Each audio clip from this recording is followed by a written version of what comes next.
Alrighty, cool. So we should have everyone here.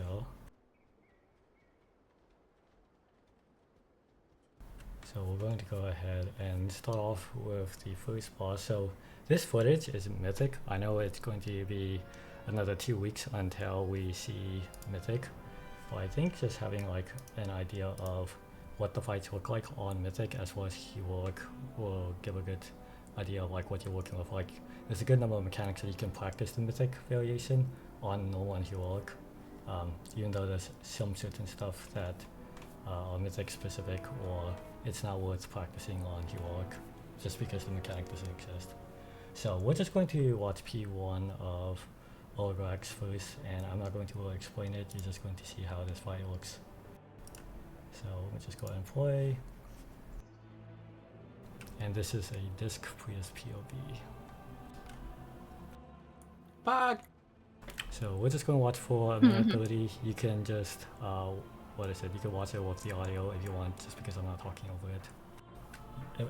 Feel free to like make comments as you see stuff happen. Hungry. He's casting Power Word Radiance. Wow, look at all those atonement. Pog. Overpowered as fuck spec. Actually, though, Jesus Christ.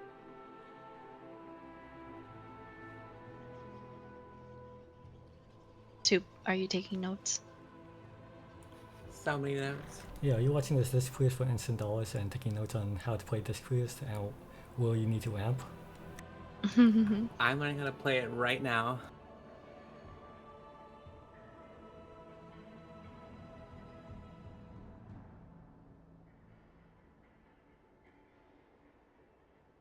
Does anybody else not have audio? I muted it. I I'm muted. don't know if there's audio. Mine's unmuted, but I don't have any audio. Oh, I have audio. It's just like music, though. Yeah, it's just music. No. Talking. Yeah, it's mostly just techno music or something. Yes. Pretty chill elevator music. We're just watching this just to get a feel for the fight, and then I'll talk about the mechanics and then we'll review it.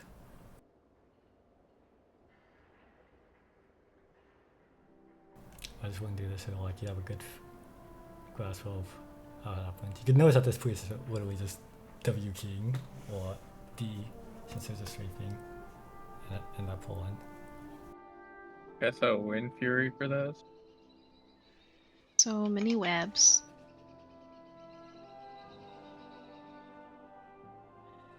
Was that a double hit?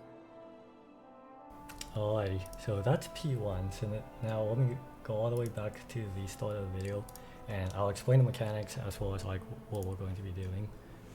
So let's go all the way back to the start of the poll. So the very first stuff that the boss will do is Brutal Crush. This is no longer a frontal, this is just a hit on the tank. It's a tank buster, it puts a whole bunch of stacks of a debuff. It should be 18 stacks. Every stack is minus 10% healing received. So whichever tank gets this, they can't be healed for 8 seconds.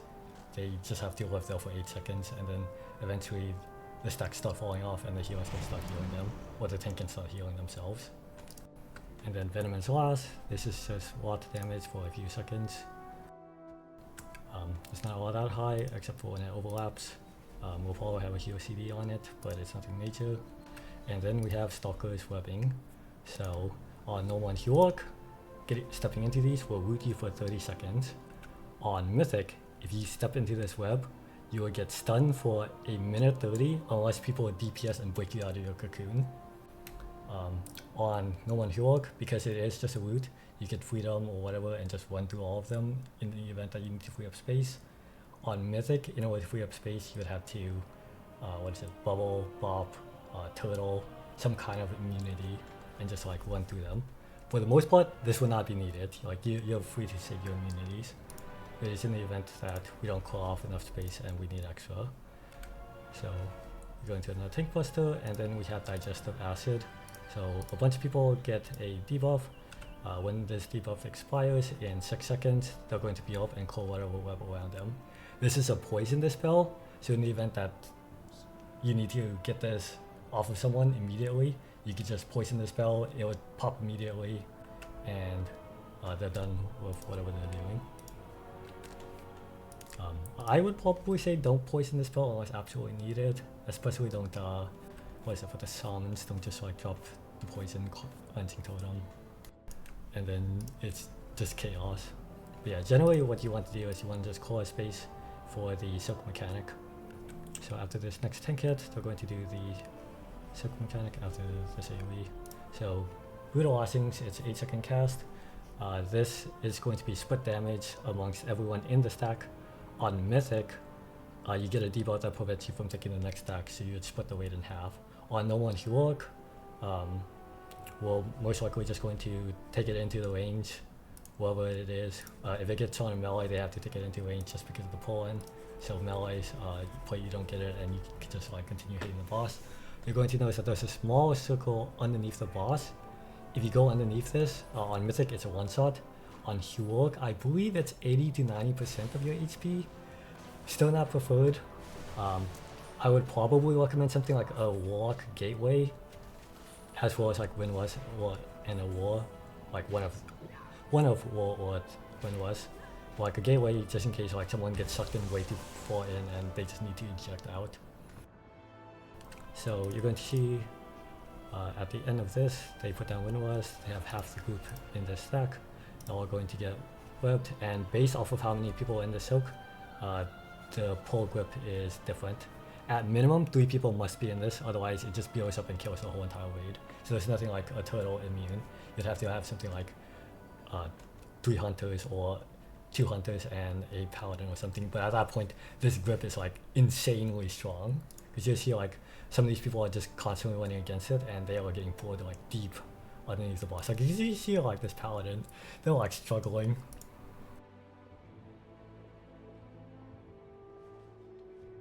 But yeah, so that's essentially the way that P1 works for the most part. The more dangerous part is going to be this second group. So what's going to happen is you see this AoE happens, the bomb mechanic pops up, and as this bomb mechanic is on its last 2 seconds, this stack mechanic is going to pop up. So like you have to dispel or let these 2 pop off, and then in the last 6 seconds you will take this mechanic out and soak it. And then right here you'll kind of get another sense of the strength that they have Wind Was. This is like half the raid. This Prius is going to like be strafing out as they're like doing the ramp, and you see like how close this Prius gets to like this inner death zone.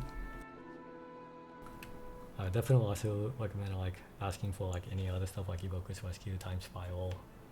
I'll most likely have something. And then this phase ends with Hulking Crash. So this is proximity AoE based on how close you are to the boss, and it also does a knockback. So you want to be far away enough that you don't immediately peel up. Like max melee is fine for the most part, but you don't want to be like near the edge of the arena and then you just get booped off and you're just gone. Like you can see like some people are way too close in, they take the 2 hits from the proximity and they're basically dead. So it's important that based off of your gear level or what personals you have, you either disengage a bit just to make sure that you live, or you just run super far away. So that's it for P1. Is there any questions about that section? Any comments? Otherwise we will continue. I just play out the video while waiting.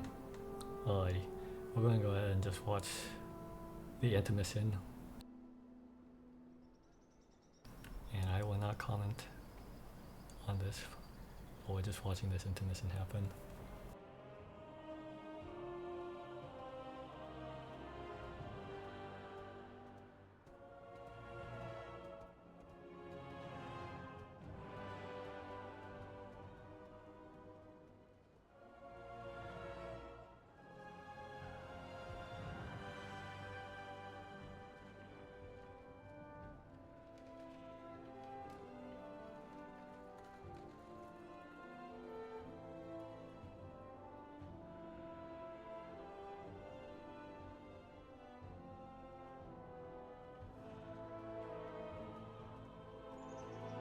You're about to see the cringe part of this fight and why I absolutely hate it.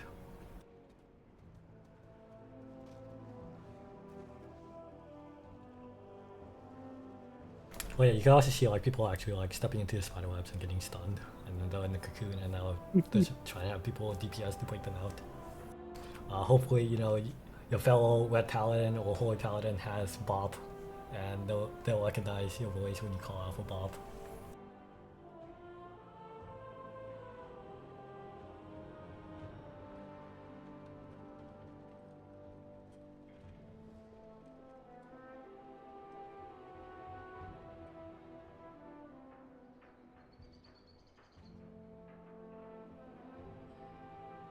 Alrighty, we are done with the intermission. You'll notice that the boss's HP did not move at all, and there is a reason for that. Alrighty, so going back to the very start of the intermission, so the boss is going to spawn 2 portals, and it's going to show a visual effect showing where it's going to dash. On Heroic, this would be, if you get hit by this dash, it's going to take off probably 80% of your HP.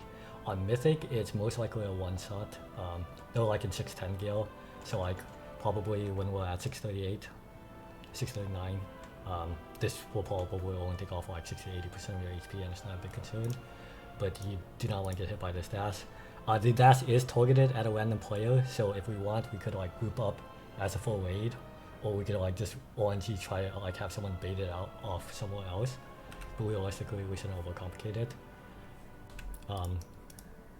Once the boss reaches the portal on the other side, everyone takes AoE damage, and we have 8 seconds of a dot. So that's the main heal mechanic that happens throughout this section.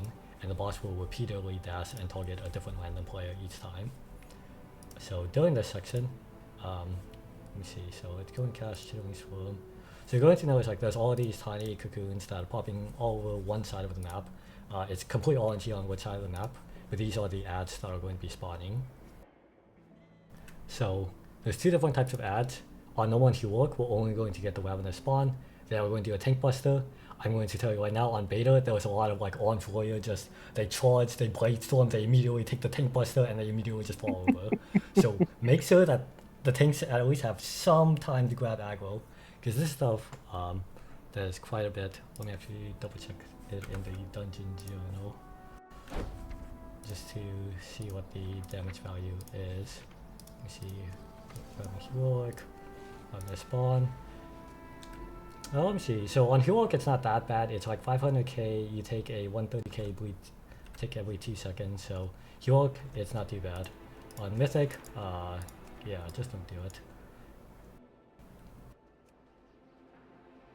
Now on Mythic, there's another ad that also spawns, and it's these bio-soaked spawns.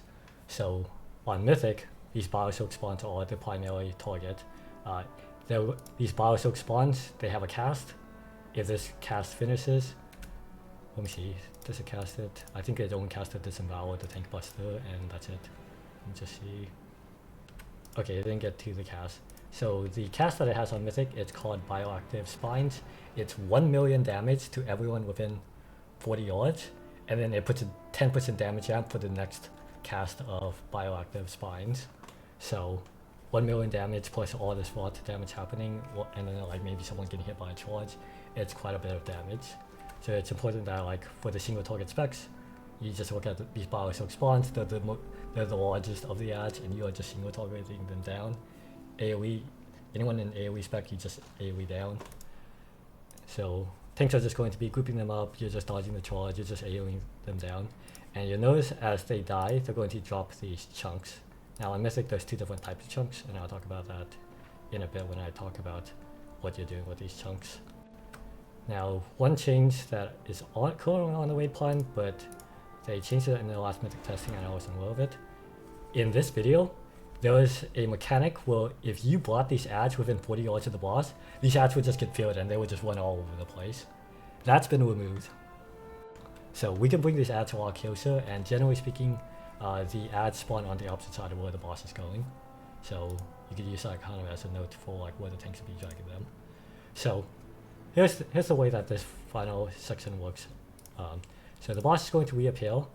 The boss will have a, it's basically kind of immune to damage. It has 99% DR. You're basically, it's like Null Root. While it's in this section, you're like doing peanuts damage. You're kind of just building resources as needed. To get ulgrax out of this phase, you have to pick up these chunks that it's dropped from these ads. You have to run over and you have to extra action button to feed the boss. And you're doing that until the boss's energy is full. And you'll notice that there's a different chunk for the mythic ad. While you're holding the mythic ad chunk, you're taking 500k every second, and you have a movement speed scale of 1% that stacks every second. So preferably, whoever's picking up the Bioshock's Basila, you're either someone who can really quickly pick it up and get it to the boss and feed it, or you're really tanky, and it doesn't matter how long you take. So realistically, everyone's just picking up a chunk, you're running over to the boss, and then when you get within 10 yards of the boss, you're going to feed it. And then during this whole entire while, the boss is just constantly casting Hungry Bellows. It's a raid wide that ramps in damage. So eventually this damage becomes too much, but no one ever saw that on beta, so it shouldn't be a problem. But yeah, I don't want to see anyone like just sitting on the boss like building resources for like a million years while you're just waiting for everyone else to feed. Like the only people who should realistically be doing that is like maybe the healers, just because of the damage from the Biospeed with healers as well as the AoE that's happening. But even then, for like the early stacks, the healers should at least pick up like one of the chunks and feed it to the boss, because you notice like how long it takes. Like right now the boss is at 76 energy, each one being fed is 4% energy. It's a lot to feed. Don't be greedy. And then that phase ends, and then you could move the boss however. Depending on the boss's HP, we'll either have the boss stay at the edge or we'll move it back to the middle. But yeah, that's basically it for ulgrax. Any questions on the fight so far? Otherwise, I'll just like do a really brief quick review over the fight itself. Yeah, what was the reason for like the ads being far away from the boss? You said they fear? On beta testing, they feared if they got it within 40 yards of the boss. That's been removed, thankfully. Okay. So we could tank the ads with the boss? Yeah, we could tank the ads closer. The only issue is, what is it? All of the ads are going to be spawning on this side of the room because this is where all the cocoons are. They're spawning on the left side of the screen, and the boss is going to spawn on the right side all the way away from the ads. So basically, like you'd have like DKs or something constantly grip it in if you're trying to grab the ads and pull them closer to the boss. But yeah, that's the totally fine stuff to change, and we're probably going to do that. We're probably going to like try to hover more closer to the middle with the ads rather than being all the way out in one ear. Okay. Okay, cool. Any other questions? Alright. So let's just go back to this fight, and I'll just like talk about the mechanics without the explanations, just to give a feel of the timeline. So we start the fight. There's going to be a tank buster. We're going to get a raid wide. I believe currently this dot actually lasts 8 seconds instead of 4 seconds, and it ticks every 2 seconds instead of 1 second. So double duration, but still relatively the same damage. So the webs pop up. After the next tank buster, you're going to have 4 people or so get a bomb. They're going to try to call as many webs, specifically towards the direction we're trying to take the silk mechanic. After the next tank buster, someone randomly is going to get a silken, and they're going to take it into range. Doesn't have to be that far away, and then all of the range are going to stack in this on the one heroic. Otherwise, the mythic we're going to assign to different groups. We're going to get pulled in. We're going to have windlass, war, time spiral, gateway, just as many movement abilities as possible. Brutal quest opens. There's a nice spider webs. Speed of venomous lash.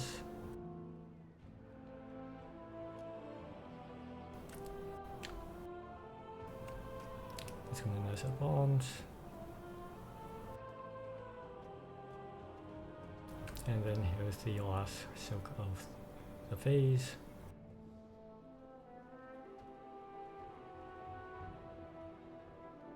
We're going to run away. And then we're going to have a few more mechanics, and then the boss will transition. Now for the DPS, I would assume at least one of the DPS is actually look at the time. This is the indicator that we're about to transition to. You'll notice that down here on the bottom right, the timer is 1:30. The boss is disappearing around 1:30 to 1:40. So use that for like DPS CVs. For when the boss reappears, and we're like done feeding it, it's probably close to around 350, I think. I'll double check when the video gets there. But basically from 130 to 350 you should be holding DPS CDs, and now we're using them on the ads unless we need them. I'm waiting to see like some people specifically go AoE and they're just ready to just pad the whole out by CDing this phase instead.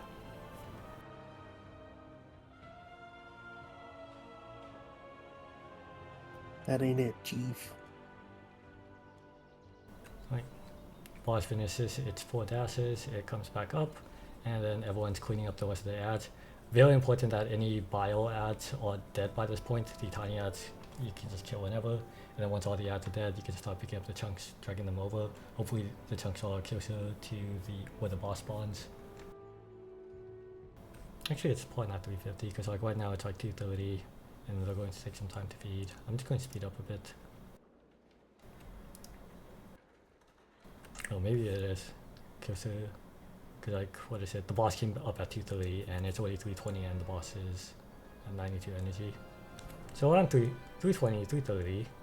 So 130 boss disappears, 330 we can target the boss, and then we just repeat P1 intermission until the boss dies. Simple first boss.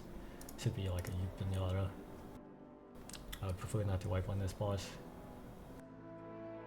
But yeah. Alright, we're going to go ahead and move on to the next boss, Bloodbound Horror. So we're going to watch, I'm essentially going to like let us watch the whole entire phase, one phase of the boss, and then the fight repeats after that point. And then I'll go into the mechanical explanation.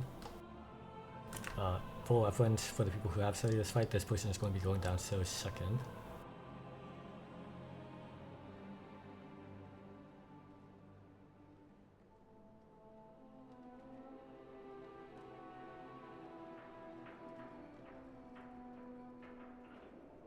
Let me see. This we'll be watching for roughly 2 minutes before I rewind and start talking about the fight.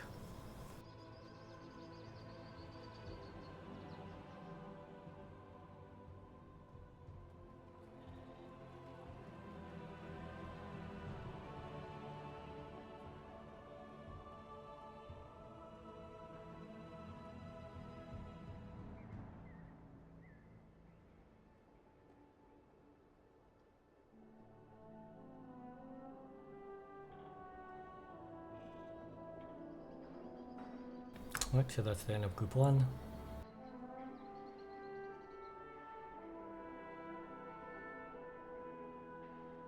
And now group 2 will be going downstairs. And for anyone who's like done support, so this might remind you of the Anduin mechanic of going downstairs.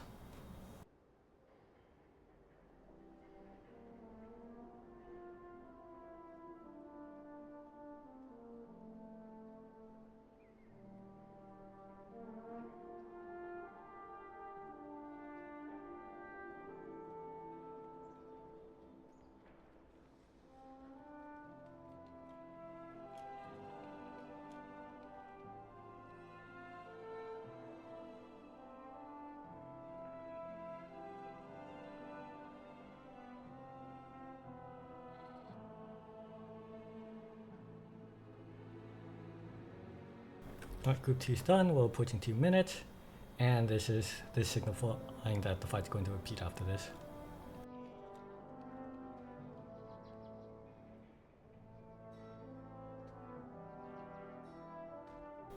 Alright. So let's go ahead and move back to the very start of the fight. I'm going to be talking about what the upstairs group is doing, and then I'll talk about what the downstairs group is doing. Just because that's how this video is.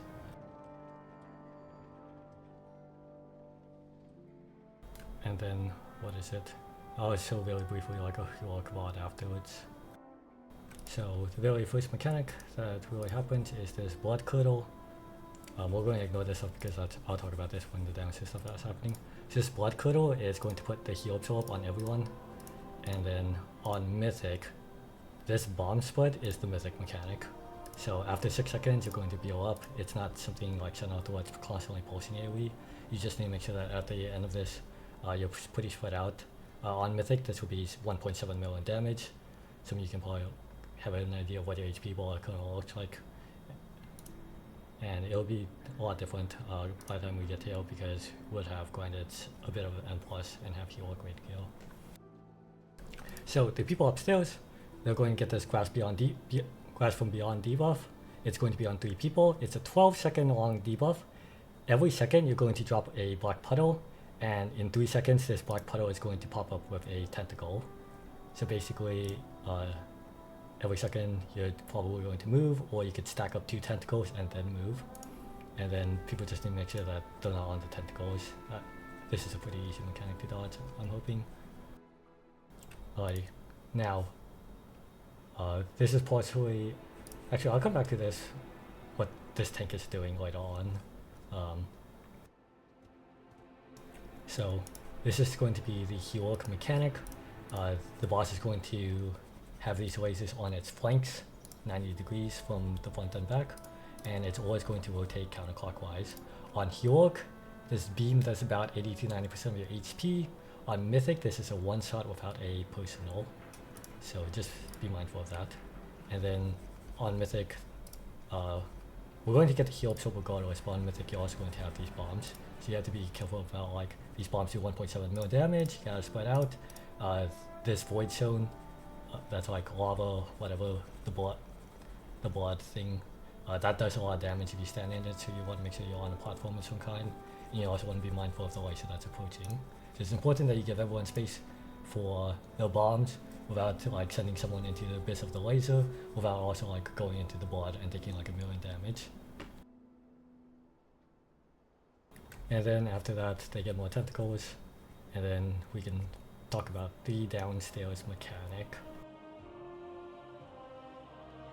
So this is something that I've talked about a lot on the Discord. So you're going to see on the other side, near the top of the screen, there's this portal-like thing with like an orb above it, and then there's 3 other portals on the ground. These are ads that are only seeable downstairs. So in order to kill these ads, you have to go downstairs, and in order to go downstairs, you must get hit by the tank frontal. So it is the tank's responsibility that we don't have to deal with this spread stuff on normal and heroic.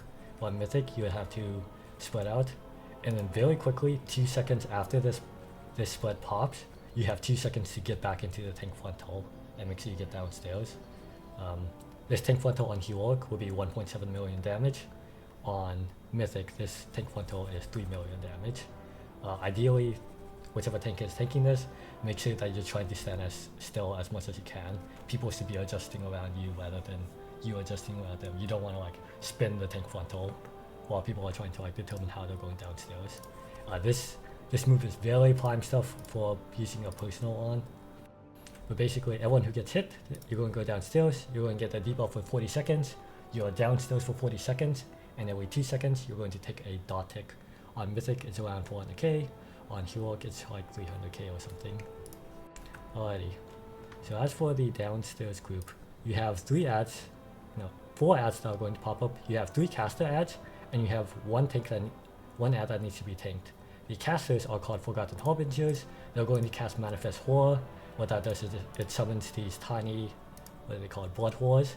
If these blood whores touch the boss, it's going to heal up as raid wide. I think it's like around 1 or 2 million damage if it touches the boss. So ideally, you're focusing down the Forgotten Harbingers, you're AoEing splashing onto the blood whores, and then you're CCing the blood whores or like using Typhoon or whatever to make sure that they don't get to the boss. Right here you can see that this last watcher, it's casting Spectral Slime, and then eventually after this the tank will move this last watcher. I think they move it closer to the caster ads. Alright, they just killed the last watcher first already. They just ruined me. So the other stuff this last watcher does is it's going to cast an absorb shield on the boss, and it's going to continue channeling it until it gets kicked. So ideally the tank and maybe 1 melee per group is going to be watching this last watcher, and whenever this absorb cast pops up, let me see what it's called. It's called Black Bulwark. You just kick it. It's pretty simple. But yeah, Lost Watcher can't get off its cast, otherwise it puts a short shield on the boss, and then the Forgotten Helmets were killing as soon as possible and making sure blood wars are not touching the boss. Keep in mind, during this time, you can attack the boss while you're downstairs. So like, anyone who's like a big dot spec, you have what, 1, 2, 3, 4, 5 targets, and then however many blood wars, if it's easy for you to spread your dot. As for timings, first ad group went down around 20 seconds into the fight. This group went down around 120. So if you have a preference, like you're like, alright, well, we're resting on pull. Do I have something for 30 seconds or do I have something for 130? And if you don't have something for either, it's whatever. But if you do have something and you would prefer to be in a specific group, you should probably research that and probably DM me saying like, hey Ryder, my CVs all line up really well for second ad group, or my CVs all line up really good for first ad group, or whatever. But yeah, I'm totally fine with that. Otherwise, I will probably just volunteer assign just to make sure that like there's an even spread of melees and range, so that when the bomb mechanic on Mythic happens, you don't just have like a million melees clustering up in front. And similar to the upstairs group, you still have the bomb mechanic with the heal absorb, except you don't have the tentacles chasing you. You just, because you already have like this lots of damage that lasts for another 10 seconds. So they're going to dodge ourselves, and now the boss is going to cast Gore Splatter. This is an 8-second long cast. What is it? This is something that nearly everyone wants to get out of, including the tanks. Told me otherwise. So this Gore Splatter, you can see this big range. This is 60 yards. If you are caught within 60 yards of this, you're going to take 16 million damage, and you're going to take 500k every second for 10 seconds. So, unless you're telling me that you can survive a, what did I just say, 15 million up front, and then 5 million over 10 seconds, you just need to get out. Like, I don't know about you, but like, I don't think a lot of us can survive 15 million damage. What's it? And then afterwards, one very important stuff, so similar to Volkros and Talos, someone always needs to be in melee range. The boss does take a while before checking that, so you can just run out and then run back in. Like, what is it? Right around here, the boss becomes active, so that's like 5 seconds after Gore Splatter activates. So as long as it takes you 5 seconds to run back into melee range, we're perfectly fine. And then from this point on, the boss has a 10% damage amp. Next time it does Gore Splatter, it's going to be another 10% damage amp. So yes, while I pull up the Hewok video, does anyone have questions about this fight? And then I'm just going to show it through with the Hewok version instead. I can probably survive a Gore Splatter. You can survive. One. Alright, 1. It happens at 2 minutes, and then I believe, let me see, when's the next time it hits? The second time this Gore Splatter hits is 4 minutes. So if you have something that can cover 2 minutes and 4 minutes, then sir, it's really spooky. I assume that's too much overkill for immunities, but I don't know, so. Yeah. So I don't know if you could stand it in cloak or bubble or something. Yeah. It's one of those mechanics where I would just recommend people to like go out and play safe. Because on Mythic, it's going to be 20 mil, and I don't believe going from like our current, whatever you're running for heroic raid, up to Mythic, when we do this as like the second boss on Mythic, the first week of Mythic on, what is it, the week of the 17th, you're not going to be able to survive 20 mil damage. Probably, I think there might be like 1 or 2 exceptions, but yeah. So let's go over with heroic without the bomb mechanic. So this is a web pal POV, just ignore it. I have no idea whether this pushing go down to this first or second. I'm pretty sure they go down first based off of window positioning. Oh, and then I can talk about the other stuff that the upstairs tank was doing. So you're going to notice that like there's all these ads downstairs, and the last watch immediately starts with the absorb shield cast. Quite awesome. So what the tank upstairs is doing on Hewok, they already know that the blaze is going off the sides, So the tank upstairs, all you care about is you're looking downstairs and you're like, where's the downstairs group? What ads are the downstairs group having to deal with? And you are just positioning the boss in such a way that the laser, as it rotates counterclockwise, it does not mess up downstairs. You don't care what your upstairs group is doing. You're just positioning it for the downstairs group as a tank.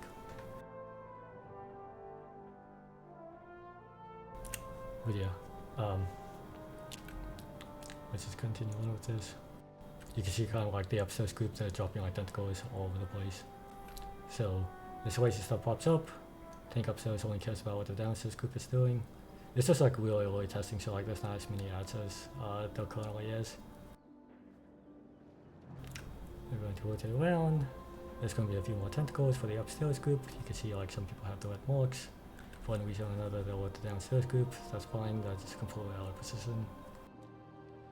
So then the tank upstairs and the people upstairs, they'll see that all these ads are spawning on this side.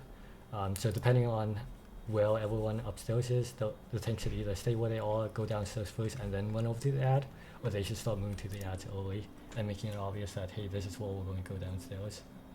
And we'll mark both tanks for this. So they're doing this. You'll notice like this druids are like, oh shoot, I'm supposed to be going downstairs, but like they're so far away. And they don't even make it.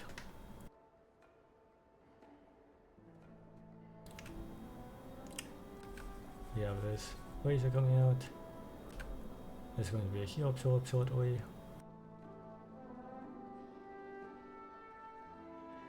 This is really testing if there's no heals. Oh wait, it's right here. Never mind. This laser is going to stop in a few seconds. There's going to be tentacles, and then they're all going to eject from the boss. I know these tentacles finish. Alright, and then glass water pops up, and then they're just ejecting from the boss to whatever. And then you just run back in, and then the fight repeats. Whoever went downstairs first, they're going to go downstairs again. Just to put down some timers. This is roughly 2:20 when the next group is going to be going downstairs. Let's say 2:30. Because 2:23 is when the chaos starts. So basically, the first group is going to be going downstairs at 30 seconds, 2:30. Second group is going to be going downstairs at 1:30 and 3:30. Roughly. Give or take a few seconds. And then you're focusing down the harbingers. Sometimes these harbingers spawn really nasty. So let me just go back to the instant dollars video. Let me expand this. And then go back to it. Let me see. When did they go downstairs? So let's see, is it this? So on this one, they have a really nice spawn. All three casters are like relatively close to each other along with the melee ad. I believe the second time that they go downstairs. Actually, if I scroll back a tiny bit. Let me see. So right here, you're going to notice there's this one ad that's going to be like right near the bottom of the screen, right where the display is, and the other 3-4 ads are on the complete opposite side of the room. So either that means that as the downstairs group is rotating counterclockwise, they'll eventually have to pick up this ad, or there's going to be like an assigned melee or assigned range, or whoever can deal with this ad, and they're just going to have to slow it down, just cast that ad, along with any ads that it pops up. So in this case, I believe it's what is it? One of the melees and the boomkin is going to be soloing this ad on the left. Let me see, so that pops. They're all going to get in this. And then you're going to watch like, there's this monk, I don't know if that's a healer monk or a DPS monk. It's a DPS monk. So the Windwalker and the boomkin are going off to deal with the ad that's by itself, and then everyone else is dealing with these ads. And then whoever is dealing with that solo ad, ideally they kill before this happens so that they can rejoin the group, otherwise they're just going to find some way to live by themselves through the constant 400k dot ticks until the healers can like reach that side.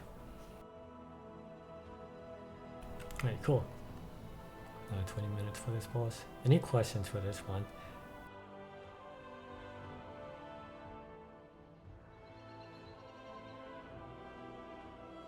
Alright, cool. So this boss, it heavily depends on tuning. Originally for tuning, what ended up happening is after each gore splatter, another Forgotten Harbinger popped up, which meant that not only were you dealing with 10% more damage on the boss, which meant that the heal check was tighter, but you had one more ad downstairs constantly summoning blood horrors, and that increased the DPS check dramatically to the point where like a lot of Hall of Fame or Woodford's guilds were even wondering if people would even be able to pug this fight for like the first 1 or 2 weeks, just because of how insane that DPS check looked. Because if your DPS wasn't good, all of a sudden you're seeing 2 gore splatters. There's now like 6-7 ads downstairs. How if the DPS already struggling to kill at the initial 4, how are they going to kill the 6 ads that pop up? But Blizzard has changed that. So I still think that depending on tuning, like this 10% damage buff on the boss can actually like, it can make a difference in Mythic. It shouldn't be that bad, but like for example, like that 3 million frontal, after this, the first gore splatter, that's now a 3.3 million frontal. After, and then on this second go around, the next frontal is 3.6 million. And then the bomb damage also increases from 1.7 million to like almost 2 million. So you're taking like 5.3 million on the next, on the frontal following the first damage amp that the boss gets. And then the next time around, it's almost like 6 to 6.2 million damage. And it gets insanely high. So definitely want Gil for this fight. Alrighty, Sikran. So this is the boss that we should expect to treat as a prog boss. This is the boss that I've been talking about prioritizes heavily with positioning and your ability to pre-plan your movement. So I'll just sort of play out. I will note this fight plays out a lot different on Mythic than Heroic.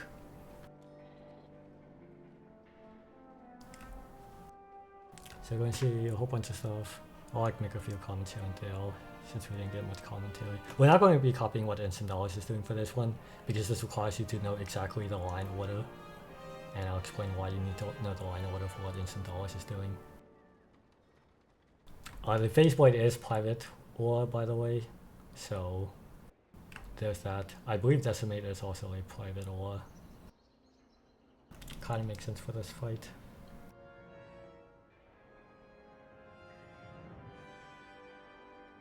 But yeah, what is it? You're probably already noticing, even with like this face blade, like pre-positioning and knowing stuff, but then like this Decimate comes up and you'll notice the other part of like pre-positioning and movement.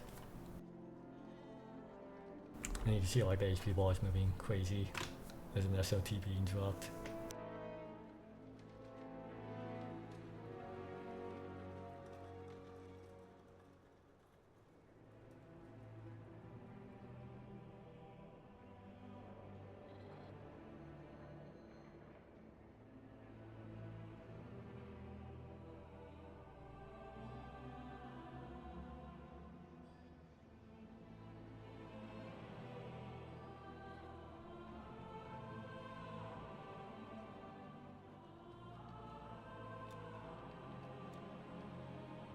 Right, and that's it. That's every single mechanic, and the fight repeats until we run out of space. Pretty simple fight. Simple fight to like understand mechanically, a lot more difficult to execute. So, if people have seen like Max and Dratnos' prediction, this is the 30 pro boss for like Hall of Fame. This is like 100 boss for like your average WoW guild. So it's not going to be something like Nimue or whatever that's like 20 to 30 pulls. Alrighty, so actually I already missed something, like, you know, the thought. So boss gets pulled, tank positioning matters a tiny bit. Well, actually a great deal instead of a tiny bit. So right out the bat, the boss is going to do the tank buster. So it's going to do one expose, it's doing another expose. That increases the physical damage that the tank takes. And then this phase launch is, this cast right here is when the tanks are taunting. So you see right here, it's on Dax. It's going to change to whatever this blood decay is, Brad Bisso. And they're going to take it, and then the blood decay has the boss up until the next expose phase launch. So that's the tank buster itself, and that's the tank mechanic. The only other tank mechanic is this fight heavily depends on the tank's ability to position the boss in a way that works. So right here, Face Blades pops up. It's going to be on 4 players. On Mythic, so there's a few components to this, so I'll replay this quite a bit. So the boss is going to dash through all of them, and it's going to leave a simulacrum. On normal, there's not really too much of a catch to this. On heroic, during this dash mechanic itself, so let me just repeat this. As the boss is dashing to each of these players, anyone caught in between each of these dashes will also create a simulacrum, which I'll explain the importance of them later on. And on Mythic, each simulacrum cannot be within 8 yards of each other, otherwise they basically wipe the raid. And that is the big Mythic check, and that's why it's a 100 per boss, because you have to be able to gauge 8 yards from each other, which is why like there's like an image of like using the floor pattern to figure out what spot you're standing in. But yeah, you can't cleave through other people. It needs to be 8 yards apart. So generally speaking, the moment that you see this mechanic pop up for Faceblade, if you are not assigned Faceblade and you know where these Faceblades should be going, you should be moving all the way out. Like you can see every single melee is moving to like the front side of the boss to get out of the way, to make sure that they don't get caught in the dash. Because the dash is a bit wide. Like in a very early beta, if you were a Torn model, you always got double clipped as a reference for like how wide it was. It's a bit narrower now, but like not that much narrower. It's just narrow enough that Torns don't get punished for being Torns. For this phase voice itself, aside from like the simulacrum stuff, as well as like a lot of these heroic and mythic mechanics, it puts a healing receive debuff on you. What is it? Let me see what the actual duration is. It is 40% healing reduced for 20 seconds, and you take 400k every 2 seconds for 20 seconds. On hero, 30% healing reduction, and 300k every 2 seconds for 20 seconds. So that minus 30% healing received, 40% healing received, this is a very big step. Like you get Faceplate, you should be popping a personal. It's not something where you get hit and then you pop your personal. It is you're popping the personal so that the healers can recover people's HP. And then when you have arrows, they buff this damage, but realistically it's just a whole bunch of swirls, just dodge it. I don't think that these are too hard to see, but with the void zone it might be. Just make sure that you're dodging those. And then I believe it's another set of tank busters, and then they're going to do another phase blade, and then it's going to be decimate. So right here we are going to go into the next set of phase blades. They're going to summon another 4 simulacrums, and here's the next stuff about persisting. So 4 people are going to be targeted by decimate. You're going to get an arrow above your head. This is going to be a straight line cleave. It's kind of like the same line cleave from like sikran and all those fights like that. Your aim with decimate is you want to line cleave from sikran through as many simulacrums as you can to clear the field. So every single time a simulacrum dies from decimate, everyone gets a stack of a dot. So right now people have, what is this? This would be like 8 stacks. It should be 8 stacks of this dot. So this dot, this isn't really something that you should be personaling to unless like, I don't know, there's something like a mage where you have a million personals and you can like say like, well, I already have one stuff that I'm saving for Phase Blade, I could just pop something here. This is most likely going to be something we're going to raid dealer, raid CD, heal CD through, and just get through like these 8 stacks. Realistically, we're probably going to do the strat where it's going to be 6 and 6 rather than 8 and 4 like they're going to do right here. So there's going to be another phase blade on mythic, and then it's going to go into another decimate. Alright, so now the important part for why we were trying to clear out as much. So it's going to do this tank buster, and we are going to go into shadowing sweep. So shadowing sweep got changed. You're going to notice that they're all in melee. They actually, Blizzard really hates the fact that people are doing this on beta, so they completely changed the mechanic. So this is proximity fall off damage. You want to be you take the damage less the further away you are from the boss. If you are within 15 to 20 yards of the boss, I can like double check the exact number, but like roughly 15 to 20 yards, you're going to get a debuff that causes you to take 25% damage, extra damage for the next 20 seconds, which overlaps with the next set of phase blades. So you do not want to be within melee range of this boss as this cast is going off. Now the important stuff of why we're calling all the simulacrums, when the shadowing sweep activates, it's going to pop all the simulacrums that are still up, and it's going to basically, what is it? They've been changing this number a whole bunch. Let me see, what is this stuff? So players within 15 yards of knockback have the damage taken increased by 25% for 20 seconds. All simulacrums are destroyed, and then the damage from the simulacrums are increased by 150% for each simulacrums destroyed. So whatever the dot damage was, this dot damage is buffed by 150%, and it increases by another 150% for each extra simulacrum.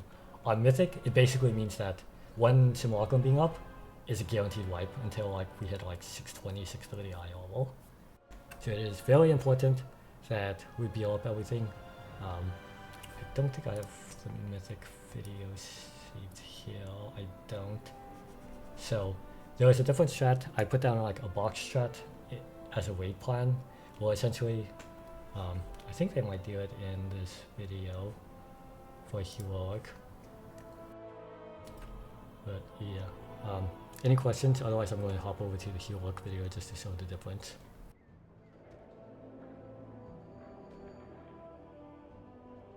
Alright, we're going to hop on over.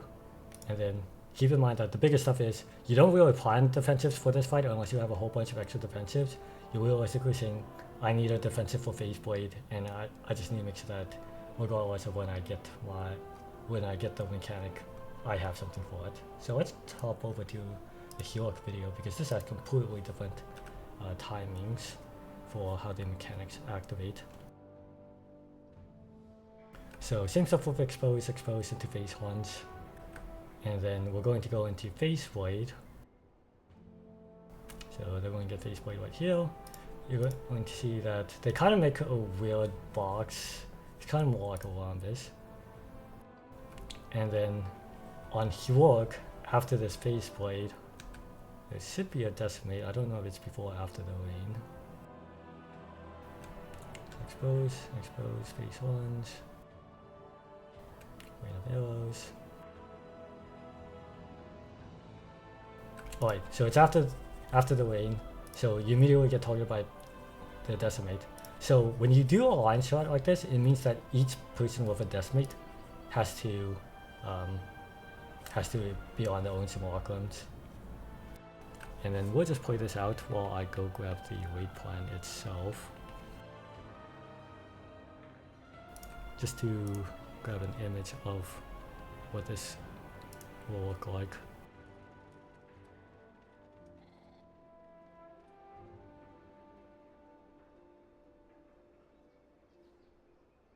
I'll just sort of play out. You can like use the timer on the bottom right to have a feel for like how the flow of this fight goes.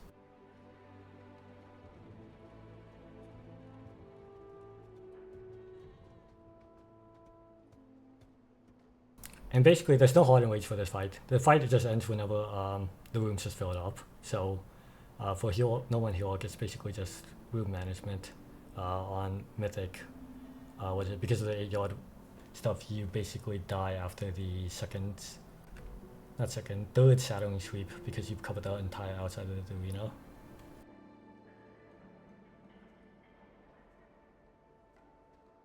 So I'll just let this play out, and then I'll post this stuff in raid chat. So in an ideal world, what we're going to do is we're going to kind of drop these like a box.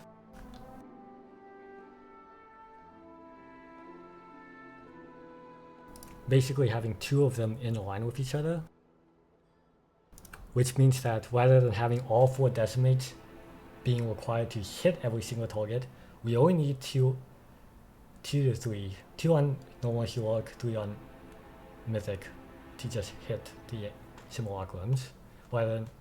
That way we reduce the the total responsibility. Because I think just having all 4 players, it's just way too much. It's a lot easier to just have 2 or 3 people do it. For the decimates themselves, depending on your HP, you might also want to use a personal, because it is a decent sized damage. There's no like minus healing received, but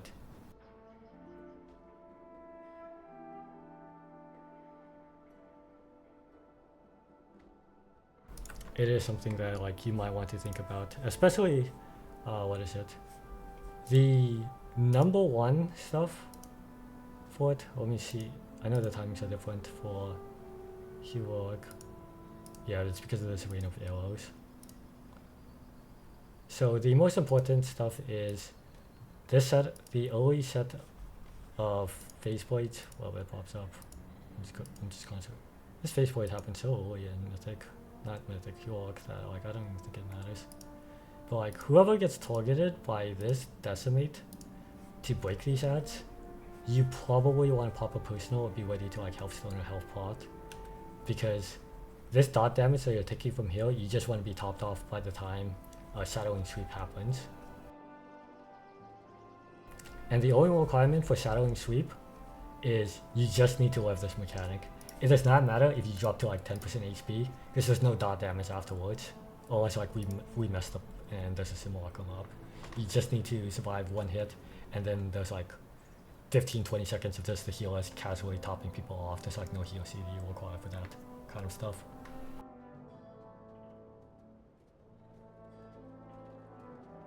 But yeah, the biggest stuff that I'll probably say, let me go back to the Incidentals Mythic video. The number 1 stuff that I do not want to heal for this fight is, what is it? So like, let's say this tank hit happens, the faceplate pops up. Let's say you get targeted by faceplate, but you're like off in Narnia. I do not want to hear you say like, right, I was way too far out. There's no way I could have made it to the faceplate bait spot. I do not want to hear that. That means that you are severely out of position and you need to work on fixing that. That is not a you complain to later. That's a you should fix this, and you should just let me know like it's being fixed in the next ball. I will be ky'veza who are doing the faceplate. So like, if you can't get to the simulacrums of your decimate, you also need to play a lot ky'veza, and you need to know like the general timing of like, okay, we just did this faceplate, what's coming up next, or like what did Ryder just call out. But yeah, pretty cool fight. For some people you're going to really like this fight, for other people this fight's going to be very iffy for you. What is it? It's kind of like, it's mixed, but like there's no one who's saying like this fight is like god awful. So it's going to average from like average to like this is a really good fight for the weight tier. Like there's a good number of people, like I think Shatners and Max really wish that this was like the 7th boss of the weight tier, because like this idea is really good, at least in their opinion. It's just that because it's the 3rd boss, it has to be like, it has to be tuned as though as if it's the 3rd boss. Alright, let's go ahead and move over to rasha'nan. So first off, in this video you're going to notice that there's a bug. Actually, I had a question real quick. Yes. For the phase blades, does it matter which order people get hit in? Yes, if it's going to result in someone getting hit double. Okay, I noticed on the heroic VOD that people were getting hit double pretty much every time, but on Mythic, Yeah. they Actually, were let me see. in order. I think this heroic VOD also has something. So on heroic, in ideal world, like you just want to make sure that you don't get doubled, because it means that there's another add up, it's going to do another set of AoE, and then that means 1 more dot tick. Okay. I might be wrong, but I only saw 4 up when they were getting doubled. Yeah.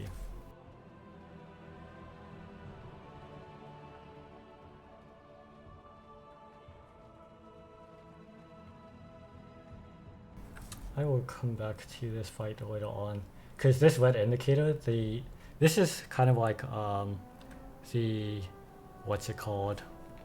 This is like from experiments, but this isn't the way that it currently is. Let me see if I can find a video real quick to actually show what the indicator looks like, because we kind of have time.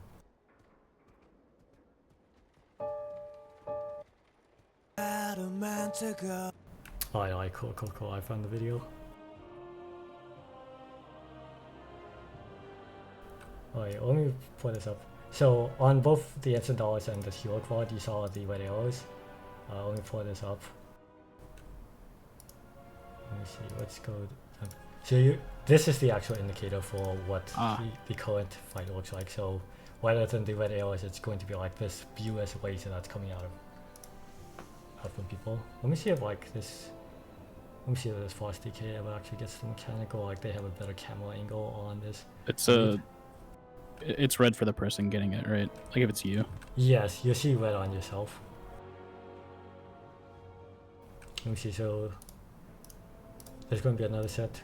God damn, I need this fast decay to stop you. So you see like there's arrows going towards the person, and then there's a tiny arrow showing like this is where you're receiving the mechanic from, and then the other arrow is this is where it's going to go towards.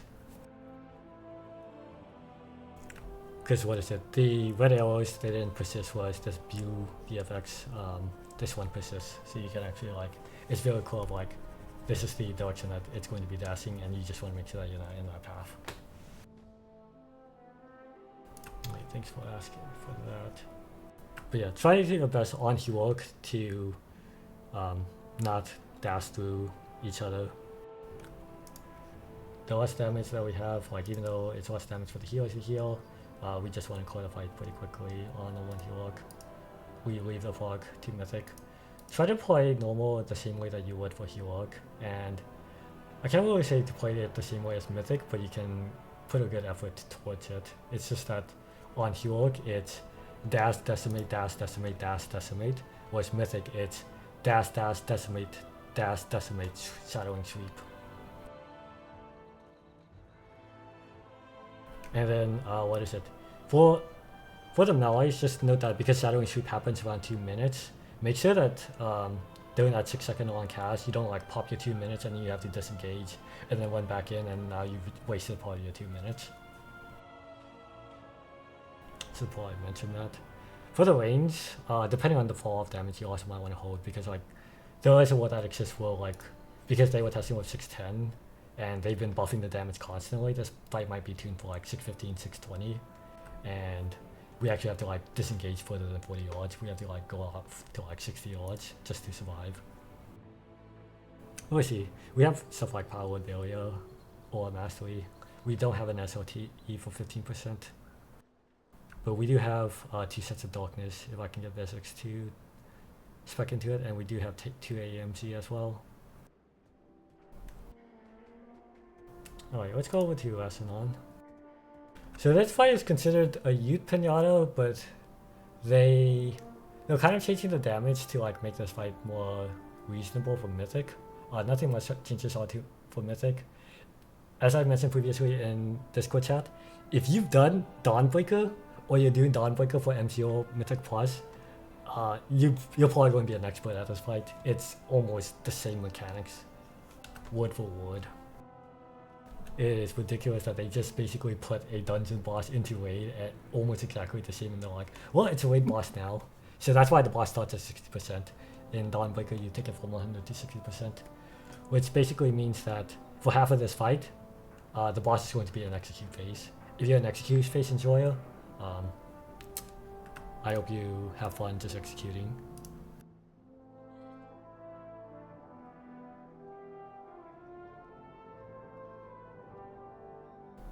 Right, so let's go ahead and go into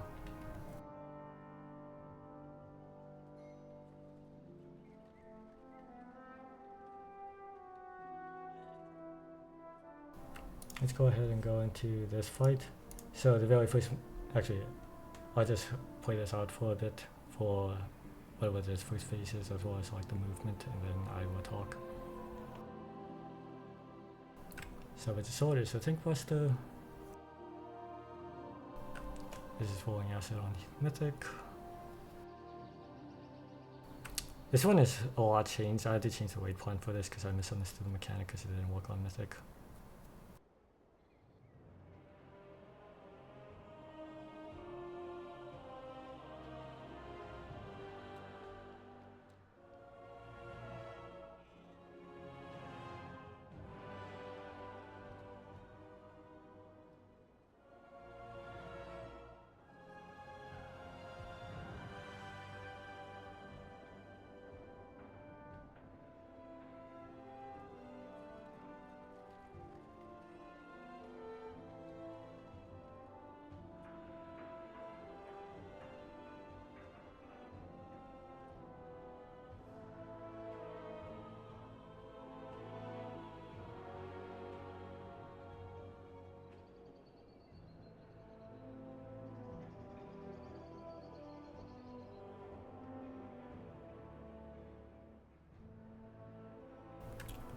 then we go into fun movement.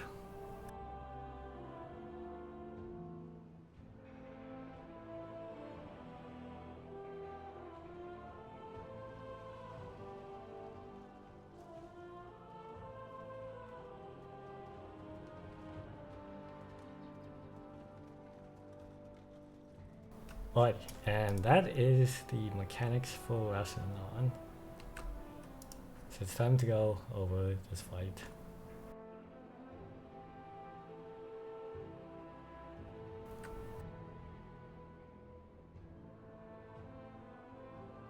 Right, so the fight's going to start off, it's going to do a erosive spray. There's a big hit initially, and then it's going to constantly do some pulsing raid rides, and then everyone's going to get a stacking dot that does a decent chunk of damage. They've been buffing this. And then this is the tank buster. I believe this is a mixture of physical and nature damage, and then whatever physical damage is unmitigated, the tank will have a magic dot based off of that damage. So preferably the tank mitigates that damage, the physical portion of it, so that when they do the tank swap, we don't have to worry about the magic damage that's hitting them. And then we have rolling acid, similar to Dawnbreaker. It's going to stun you, and then it's going to roll acid outwards. Spinner's Strand. This one they changed a lot, and I did misunderstand part of the mechanic. I updated the weight plan to account for it. So what's going to happen is all of these players, they're going to drop a bomb. Anyone hit by this bomb will get tethered to the cocoon that you see in the middle.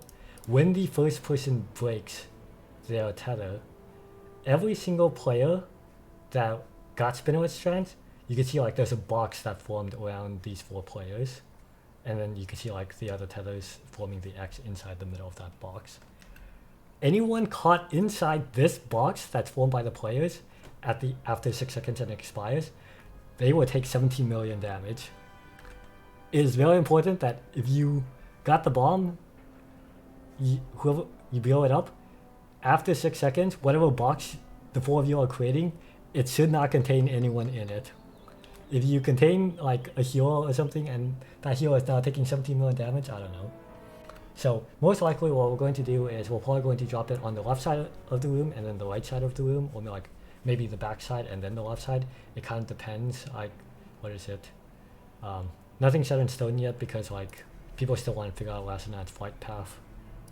Because like we would prefer to have like as much of the room cleared up as possible.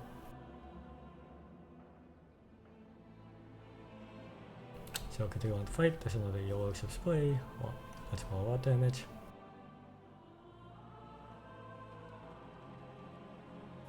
And then we have infested spawns. So the boss is going to fly up. There's going to be 5 people who have this AoE. On heroic,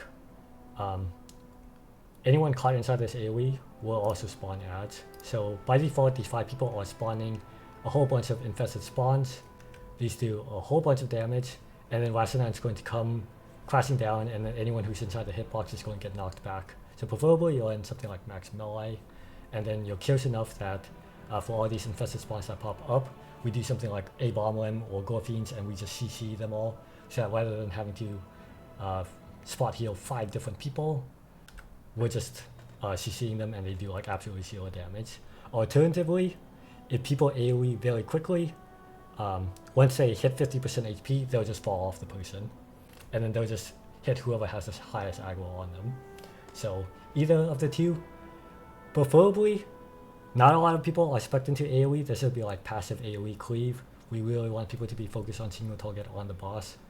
I know that some people are going to AoE anyways, but I would prefer to have as little AoE as possible, and then to ask for more AoE as needed, just because like there's a lot of people who passively cleave. So for the rolling acid, since this person now has it, so for the first one, you can see like all the gradients and where all of the rolling acids are being launched out. When you get rolling acid yourself, you only see your own gradient. So you'll see the other 2 people's lines, but you only see your gradient, which should make the mechanic super easy. But basically, this gradient is pointing upwards from where this priest is facing. So you run towards wherever your gradient is, and by default that that makes it so that you basically succeed on this mechanic. This is a private orb, by the way, so like there's nothing that will tell you like, oh, your stuff is facing northwest or northeast or south or whatever. You just have to use your eyes, figure out the gradient, figure out how your line is facing. And then whenever acid touches these spider webs, they're going to change them into poison void zones. You do not want to step in void zones, right? If you do, I will have very mean words for you. You should know that you're stepping into a poison acid here, because when you step into the poison acid, it is 2 million damage every 0.5 seconds. You will notice very quickly that you've stepped into this poison. There's no healing for this poison. If the healers could like do 5 million, like what, 5 million HP heal to you every second, you have like a saint, you have God on your side. So wherever these poison fields spawn, you just need to avoid them. Because I know that for some of us, and they're not actually in this Discord call, which concerns me, because concerned that they're waiting, they just stood in the flowers for Council of Dreams, and that's a lot less damage than this 2 million from these poison. So just be aware of that. As for the rolling acid, I will note, if this rolling acid rolls over the raid, on normal heroic, it's the same as like the current heroic, where it just shows you. On mythic, I don't know if they changed it, but last I checked for mythic, it stunned the raid, and it also put a very nasty dot, which is why this rolling acid, you should realistically just practice Dawnbreaker and just become a god at doing the mechanic. I really don't want to see anyone failing it. Like there's a little reason to like fail the rolling acid mechanic. You have 6 seconds to like figure out where you have to go, just don't panic. Now this web weave, in a similar way to ulgrax, but except it doesn't have like the constant pull in, this is going to be split damage, and then based off of how many people are inside the stack, rasha'nan is going to pull people in. So you notice all 20 people are stacked. This is like this you barely notice this priest got pulled. I believe the minimum is 5 people. It might be 3, but if there's only 5 people, those 5 people are going to get gripped straight off the edge. I'll tell you that right now. Unless you have like a movement immunity, or you have some way of like teleporting back. So please, if you're able to, you need to be in this stack, which has its own issues later on. And then similar to what is it, Dawnbreaker, this is a mythic mechanic. These swallows do like 1 to 2 million damage, and you get stunned for 90 seconds. And similar to ulgrax, you have to like either be bopped or you have to get a DPS to DPS you out of the cocoon. So realistically, just dodge it. Hopefully. I know that like every now and then you'll probably get caught in it. Like you can see, like for example, like on the right side, there's like one person who's a webbed victim because they got caught by the swirly. The swirly is a tiny bit bigger than the swirly indicates. It's very hard to see in the video, like the actual circle indicator, because like, was it? This person twisted CSBM. It kind of looks like they shouldn't be getting hit. Oh wait, actually, it's the person right next to them. Never mind. This person definitely should get hit. Alright, never mind. The hitbox is generous, in my book. We're going to get a voice of spray, which is going to put a lot of damage on everyone. And then rasha'nan is going to start flying away, and this flight path is complete RNG. So rasha'nan is going to, usually it's going to move to this ping that's on the top of the screen, and then it's going to continue the movement later on. You don't want to get hit by these swirlies. I believe that these are like 2 million damage, and they like knock you back or something. So they're all trying to like rush over. And then there's this acidic eruption cast. This is a 3-second long cast. If it goes off, the boss is going to continuously channel and cast acidic eruption. It has a lot of damage, and it constantly ramps up. So ideally we have like our fast melees or our fast casters run all the way over, and then at the last 1 to 0.5 seconds, you want to kick to give people like this Prius a chance to get caught up. And the reason why you want to get them to get caught up is because when rasha'nan is done flying, it's going to do the soak mechanic, and as I mentioned before, we want as many people inside the soak so that they don't just get gripped off the arena. Good chance we're probably going to ask for War Gateway on both sides of the arena, we're going to have windless totems, we're probably going to have a time spiral, and we're probably going to ask any evokers to rescue maybe whatever struggling priest. I think we only have like 2 evokers, although that might be FE and it might be different. CP might have to go preservation evoker.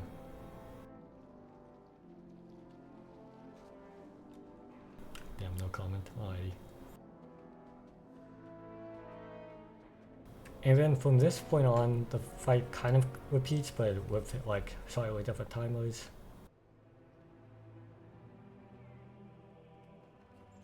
But yeah, overall, this is like a very simple fight. It's fairly close to Dawnbreaker. I think like this infested spawn is like probably the only stuff that's like brand new.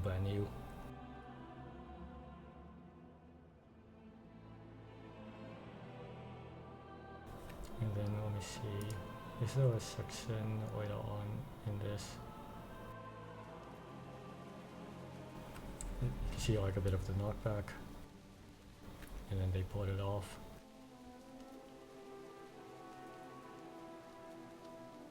Generally for personals, what I would recommend is anytime there is like, what is it?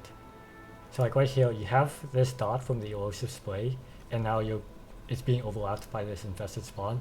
This is a very big spot to like use a personal, so that you don't necessarily have to personal with the erosive spray, although you can. It kind of doesn't really matter, but like if there's like anything that you would personal and you're wait for it, it would be like any overlap. So like you get rolling acid plus erosive spray, because it's an overlap, you would hit your personal.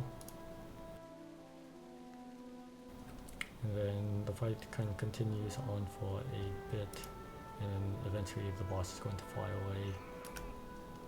Just like put down, I'm going to speed ahead so that you can like get the timer for it. I believe it's something like 1:30, and then this is at 3 minutes. So 3 minutes is going to fly away. It's made it over here. It's going to cast a Acidic Eruption. Someone should kick this. And then the boss RNGs, it's either going to stay here or it's going to continue moving. In this case, it's just going to stay here, which is the easier pattern in my personal opinion, rather than flying all the way to the other side of the map. But yeah, this is a very simple fight. There's probably going to be a whole bunch of tuning for this fight for Mythic, so that it actually feels like a decent prog boss. Because previously, it was predicted that like Sikran's going to take 30 to 100 pulls, ovi'nax and ky'veza are 30 to 100 pulls, and this boss is here and it's like a 10 to 30 pull boss. And it's really weird because this is the 4th boss right before you split off into the 2 future bosses. And right here you can kind of see like this box. This is going to be like one of the more iffier boxes where it's kind of like, well, these people have a kill zone box, but the weight's like right here, which is kind of why I was mentioning some stuff about like putting them left and right. Now as a note, these acid pools eventually disappear after 2 minutes, so eventually like the field starts opening up, but not that much. Is it also 3 acid pools in Mythic? What is it? You mean like for this rolling acid, or? Yeah. For rolling acid, it's 3 for Mythic. So we've been watching the Mythic pod. Let me go over to the heroic pod to show what the actual difference is. Now this is a pretty early testing for heroic rasha'nan. So let's go over. So same starting stuff. It's erosive spray into tank buster. You have Spinner's Strand. They're just going to drop these off. Some people are just dropping it in the middle of the arena for whatever reason. And then every single time they break the tether, it's just some weight wide. The weight wide does not matter. You just break the tether whenever. Tank buster, and then this should be rolling acid. Unless my timer's off. No, it's erosive spray. So rolling acid pop up when it pops up. So right here, you have the rolling acid pop up. It's only 2, and it's going to be the left and right lines. So it's basically similar to Dawnbreaker, except instead of 1 person doing left and right, it's 2 people. One has left, the other has right. and then they're calling off the path to make sure that people don't get blasted by the rolling acid. And then they all break their spinner's strand. I don't know if this person had infested spawns. Oh, it does. So for infested spawns, so this circle that pops up that can like cleave and spawn extra ads for people, this is not a normal. This is, the circle is the heroic mechanic.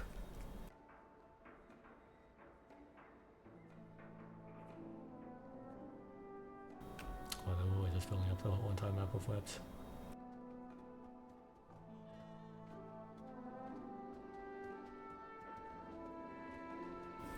And then the boss flies away. The classic hill. So it's going to cast a Civic Eruption. The hunter kicked at like 2.3 seconds instead of 0.1, and now rasha'nan's going to fly off, and now the players are suffering because they needed that time to catch up. What is it? Anyone who's a wheelchair spec, I feel sorry for you. But because of the fact that the flight is every 1 minute 30 seconds, it means you can gateway after each flight. So hopefully we have 2 locks on the fight. One of them sets it off to the left, one of them sets it off to the right, and you set it early enough that people can like take it pretty quickly. And you're not like, oh, rasha'nan's starting to fly, I'll set up my gateway right now.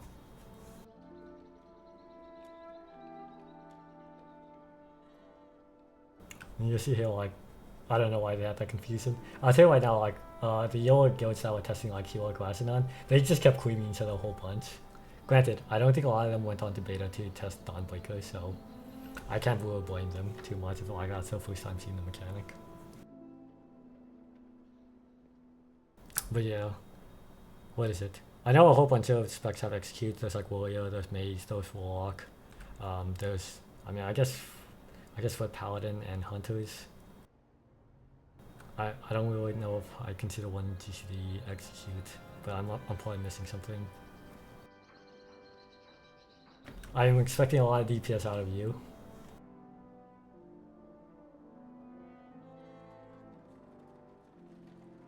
But yeah, any other questions for us now? We're just going to like let the heroic play out for the rest of this, and then we'll move on to the next fight.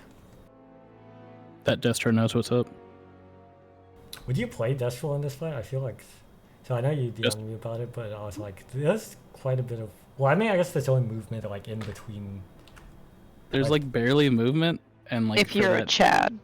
Yeah, if you're that execute, dude. But yeah, actually, like right here, you get to kind of see like this is a bit of the RNG. So rasha'nan, instead of like going to like whatever these like sections are, it literally just went to the next one and then it starts casting. And for whatever reason, this acidic eruption starts casting, and once again the hunter kicks pretty early. Like you can delay it, you know, give some time for your wheelchairs to like actually make it there before you kick. No, just kick. Like I know we don't want to like wait last second and then like everyone fires their kick and no one has kick available, but you know, just give some time. Like, what is it? Like we have DKs, we have wet paladins, we have warlocks, we have priests. I'm probably missing another wheelchair. DPS DKs aren't wheelchairs anymore, though. Oh, true. They have their horse. That horse is ridiculous. Yeah, but DPS DKs don't play that in Raid, right? Don't they play Deathbringer? I think they play Deathbringer, especially once the November patch comes in and Deathbringer gets super buffed. Wait, Deathbringer's getting even more buffed? Yes, in November's patch. Excellent.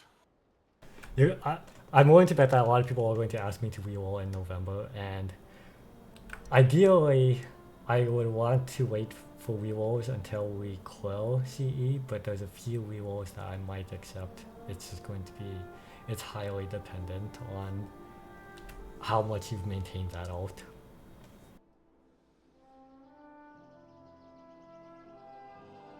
You'll let me know when we get to the fight where you want me to swap to warrior, yeah? Yes, if there's a fight that exists.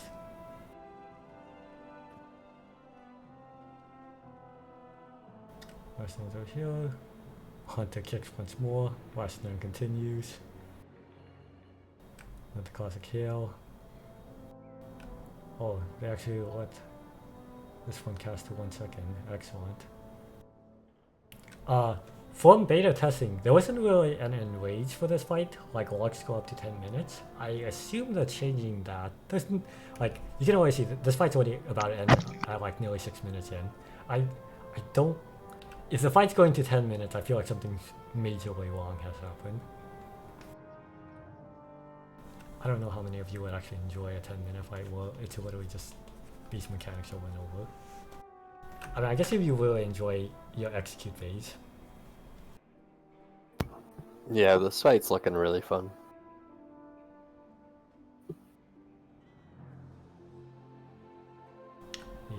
Like what I said, this is fight where like, what is it? It's kind of a whatever fight to prog, but like for recourse, it's like going to be at least in a decent average to like good category.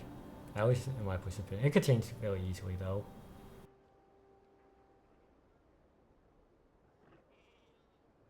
And then eventually the boss dies.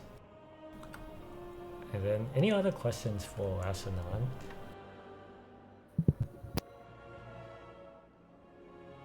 Let's see, this is, oh my goodness, stop over the graphics. Mountain thing.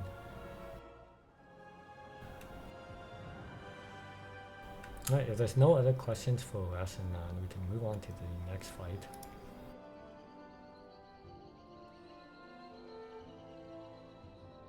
Back to the mythic VOD from Instant Doubles. Actually, let me see, where's my playlist? Oh, I need to open up a video. Give me 1 second.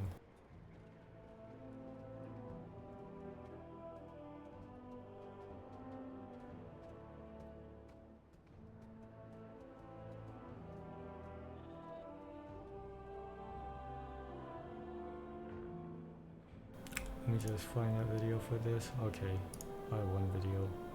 And then I will speed on over to the fifth boss. So for the fifth boss, we have a choice between either ky'veza or ovi'nax. I'm probably going to look at tuning to see which one.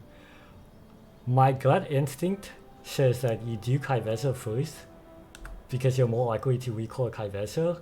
You're going to call ovi'nax once and then you immediately extend because you don't want to recall ovi'nax ever again. You never want to see that boss.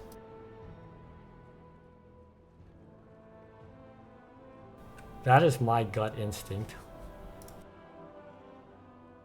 So let me just add this to the playlist, and then we will skip on ahead to whatever instant dollars does next. Oh, they do ovi'nax. Amazing. I hope they do all 3 zones, otherwise I will pull up the rest of Druid Pod. Okay, so ovi'nax. This fight is going to feature some recalls because of the fact of how the fight proceeds. So I'm going to play this out. We're going to see a bit about how ovi'nax. For the healers, I want you to pay attention to like how the HP bars move as well as the absorb shield that pops up. If you're a healer, you really need to be able to see the tank debuff as well as the absorb shields. And then for DPS, you can like watch how the fight proceeds along with like how the HP bars are also moving.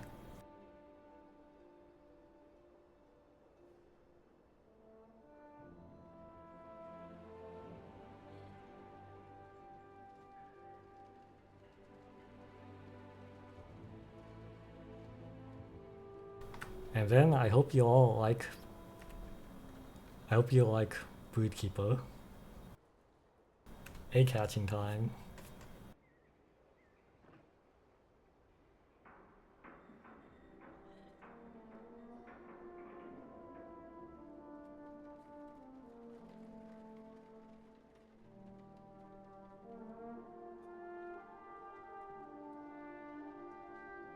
So realistically speaking, from that one section, that's basically the whole entire fight. That's all you really need to know about the whole entire fight, but I'm going to let the poll play out. Just so you can see a bit more, in case like that first section wasn't entirely obvious about like what was going on.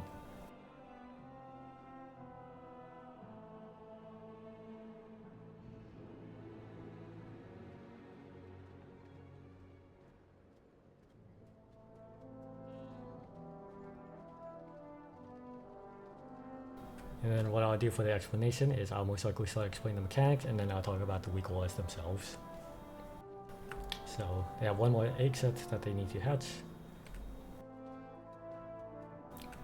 And then they'll go into the next zone, and then I think they like pull away through this next zone. So what is it? I think it's a 3-4 minute wipe.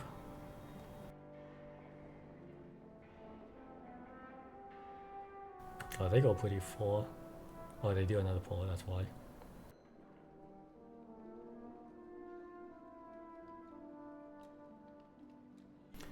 No, it's similar to Broodkeeper. The eggs are different on normal, heroic, and mythic.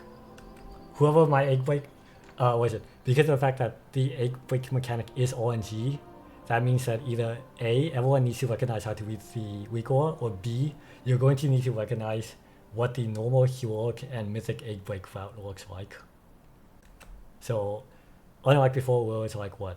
Salt, Sally, Topaz, there's one other person, I think it was Wilson, who had to do egg breaks.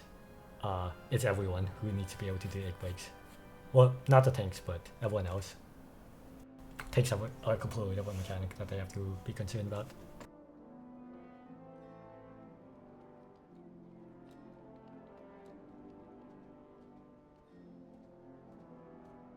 Alright, and now they're activating the second zone.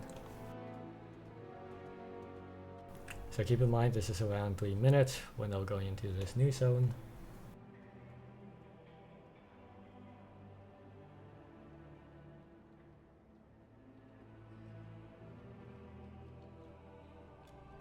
Some of you have probably noticed that the eggs are a different color for some of them.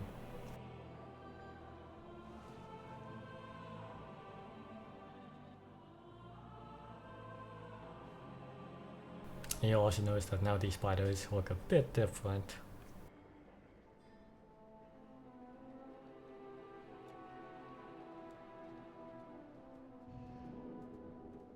Alright, I think that's good enough. Let me just speed on over until like they wipe. I believe it's right around here. No, it's the next tank buster. Because then the healers can't keep up with this tank mechanic. I say tank mechanic, but it's realistically a healer mechanic, yeah.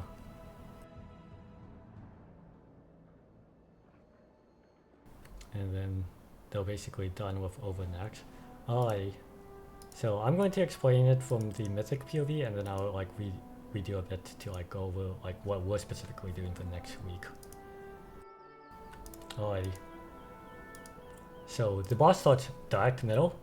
The very first stuff that the tank is going to do is the tank is going to drag it into one of the quadrants in order to force us to play that quadrant. The way that you determine what quadrant is what has the most number of eggs. So this current quadrant that they're going to, this is the tiny eggs. So these are the parasites. A lot of people usually refer to these as the Kahuni's affix side. If you played Cataclysm Classic, what is it? The one boss from like Blackwing Descent, the Magmal, whatever. It also had like parasites that basically look the same as Kahuni's. So I'll explain the ads once they spawn. So very first stuff, volatile concoction. This stuff goes on a tank. It's an 8-second debuff. It does dot damage to the tank. On heroic and mythic, when this debuff expires, it's going to do an explosion that does base damage and an extra damage based off of the missing HP of the tank. So whichever tank has this debuff, the healers must recognize it, and they must make sure that this tank is topped off right before the tank buster blows up and kills the raid. Like if this tank is at 25% HP, everyone's basically dead. There's no living that. So it is very important that the healers recognize this debuff and what it means. So the next mechanic that's going to pop up, it's going to be the spiderweb thing. Oh wait, one stuff. Throughout this whole entire section, the bosses are like constantly radiating lot damage every 7 seconds, as well as putting like a 5-10% heal absorb. It's like 400k. Not that bad, but when combined with other mechanics, it's a bit rough. So right here, sticky webs comes out. These people are shielded by 70% and they're taking constant rot damage. When they get dispelled or their snail is removed, they are going to explode and hit everyone inside their circle, and it's going to root everyone for in that circle for 8 seconds. And on Heroic, this is 1 million damage. On Mythic, this is 1.7 million damage. So, time to introduce the weak aura.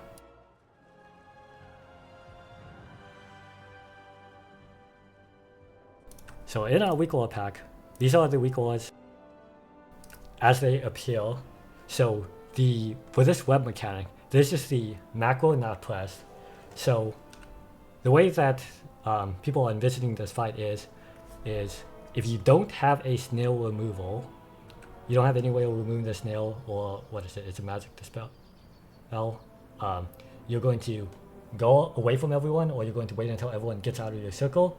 You're going to hit the macro, and then on the healer's rate frames, it's going to change the gear from red to green, which means that you have notified your healer, I'm ready to be dispelled. And for the healers, as soon as you see it change green, you need to immediately dispel. I don't care what healer CD, what heal lamp you're doing, you just dispel as soon as it turns green. It is very important that you do this as early as possible.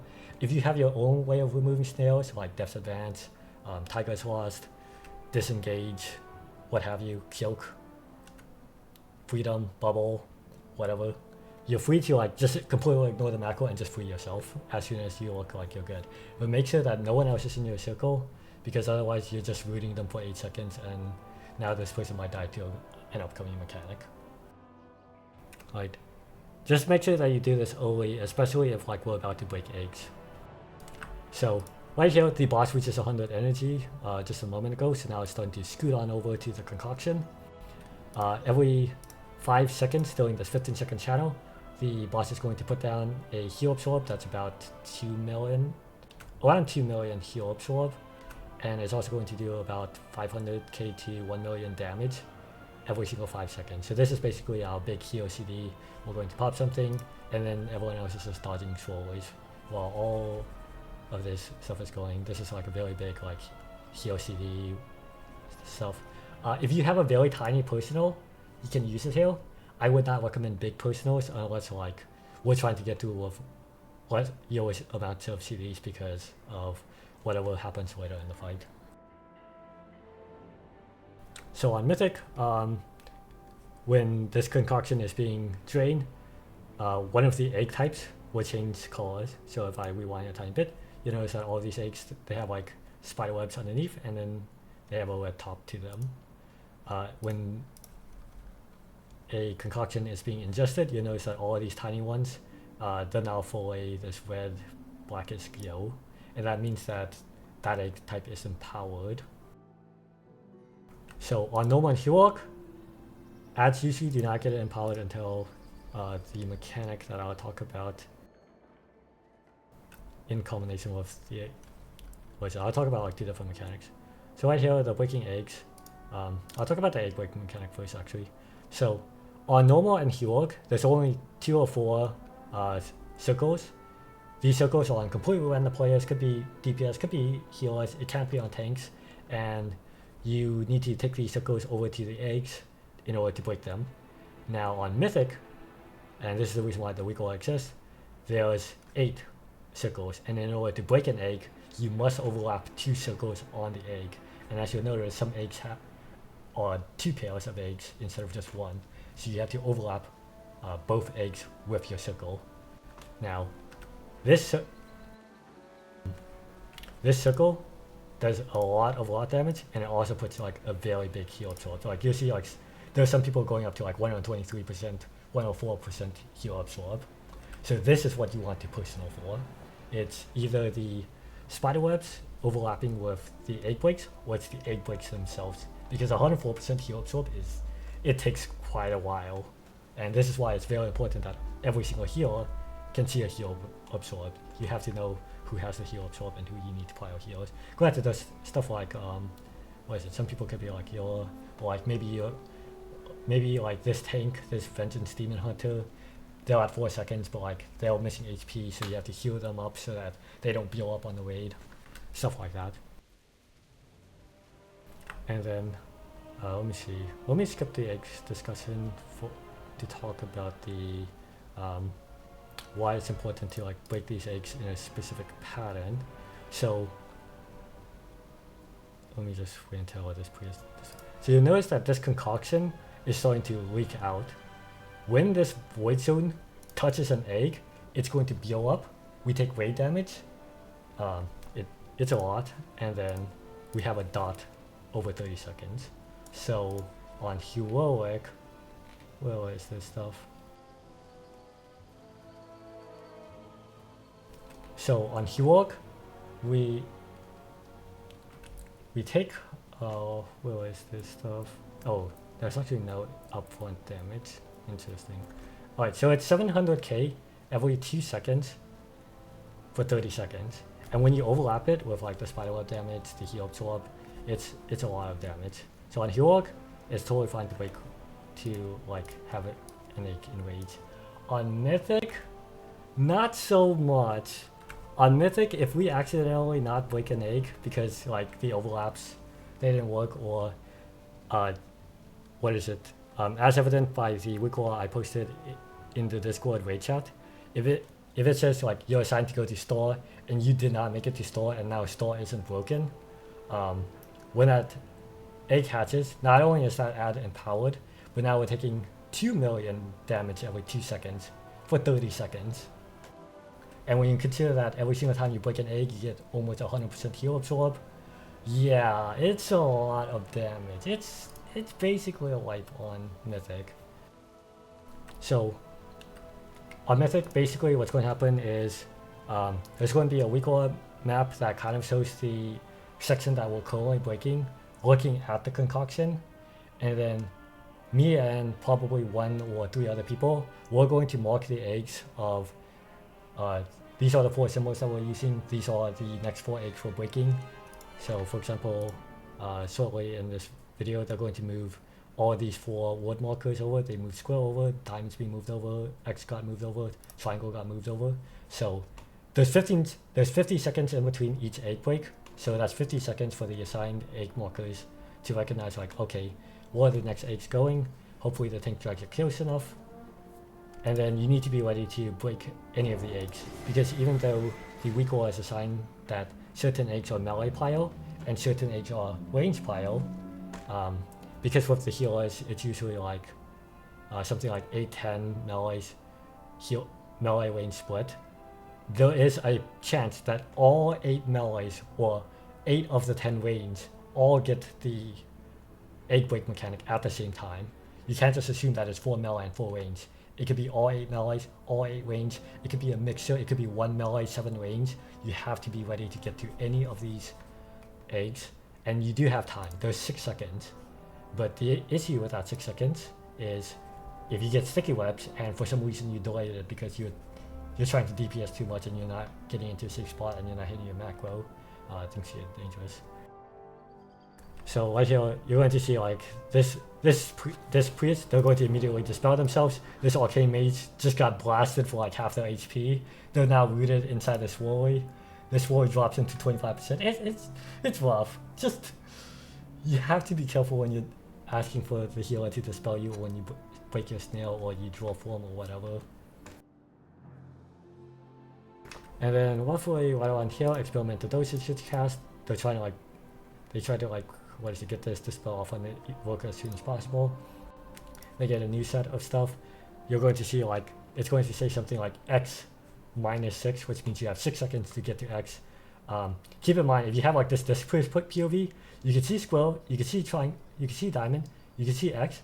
Triangle is blocked by the boss. The boss is absolutely massive. You need to be able to recognize like, okay, if the boss is here, is there a ward marker behind the boss? So that's the overview of the mechanics. Now for the ads themselves, so I've already mentioned that these tiny eggs are like kahunis. So these parasites, they are going to fixate to a random player. You'll notice that right here, 6 of these parasites have decided to fixate on this priest for whatever reason. They really like them. So all are trying to move over, And just like the Gahuni affix, or what is it? The parasites in Cataclysmic Classic Magmar, if they reach you, they're going to burrow into you. You take damage for 10 seconds, and then they're going to split off into 2 new Gahunis that are going to fixate 2 new targets. So in an ideal world, what we would do is we would like A-bomb them, Glorfines them into a spot, preferably with the DK not being fixated, or like we're going to Ursus Vortex or whatever, and then we're just going to CC them, and then we're going to kill them. When they get empowered, whether it be from the concoction on Heroic or because of the mythic mechanic that whatever zone gets empowered, they gain 50% HP, and they move 10%. They gain a 10% movement speed every second that they are up, which means eventually they are just blazing fast. So it's very important that we try to group up the Gahunis as much as possible, and we just AoE them down and get them out of the way as quick as possible. Now on the middle left side of the screen, you see that there's this voracious worm. This ad cannot be moved. It is stuck there. It is casting Poison Burst. On Mythic, this Poison Burst, it's 3-second cast. If this Poison Burst goes off, this is 3 million raid-wide damage. This cast cannot go off from any of these voracious worms. The empowerment from either the Mythic stuff or the Heroic concoction touching it, same with normal concoction touching it. I should actually just call it the Void Zone, because I shouldn't confuse people with the 8-blade concoction. When it touches the Void Zone or the Mythic mechanic empowers it, this cast changes from a 3-second cast to a 1.5-second cast, and it gains 50% HP. So it's even more important that we kick it. Which means that on the empowered side, when we're waking up like 2 or 3 worms every single pull, we're most likely going to have markers on 4 different worms and then assign certain melees to kick it, as well as like have a range speed backup kick. Now, the spider is the last one. It's from these gigantic eggs. These are tank ads. These must be tanked. Every 8 seconds, they will cast a tank buster. This tank buster will increase the damage that the spider does by 25% for 15 seconds, and it stacks. Which is a lot of damage, especially if for whatever reason we have the spider be tanked by whichever tank has the concoction. So in an ideal world, whoever's taking ovi'nax, assuming that you don't have concoction, you're also taking the spider. On the empowered version, these spiders gain 50%, and every single time they do that 8-second tank buster, the tank has 10% healing reduced, stacking for 15 seconds. So if I can speed along over to the spider section. Let me see, did I actually skip the spider section? Oh wait, this is still the... Oh wait, this is the spider section. So I'm gonna wait for them till I get to this egg set right here. So right here, you're going to notice there's 1, 2, 3 spider eggs, one Gahuni, 1 worm. These 3 spiders will absolutely fuck. There's a lot of stuff where people are speculating that on Mythic, you're probably doing the spider side first, just so you can lust on this 3 spider set. And then there's like some fancy theory crafted about like, oh hey, what if we wake up 4 spiders and we just hate our tanks and we just want to see them die? So we'll see what people cook. I'm sure Liquid and Echo are going to cook something absolutely wonderful, and we realize that us mortals cannot handle it. But yeah, a lot of this fight is basically, there's a lot of healing, there's a lot of ads, you need to break the eggs, and then with the weak ore, you need to push the macro when you're in a safe spot, or you just do whatever your snail removal is, shape shift, draw form, Tiger's Lost, Depths Advance, whatever you have for snail removal.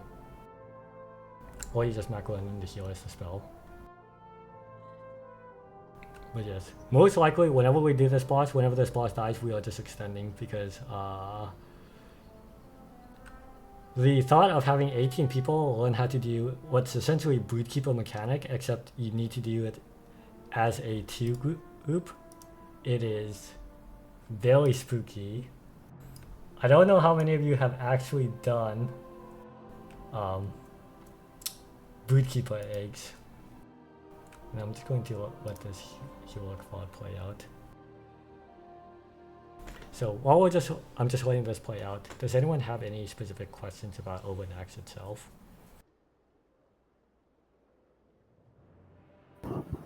This seems like a fight where, because of all the damage on potential tank busters, is this going to be a fight where we have to keep ourselves alive with regards to healing CDs, or are externals going to be used solely for tanks? Externals will most likely be used for tanks, so you will have to survive yourself. Okay, just double check. Yeah, like what is it?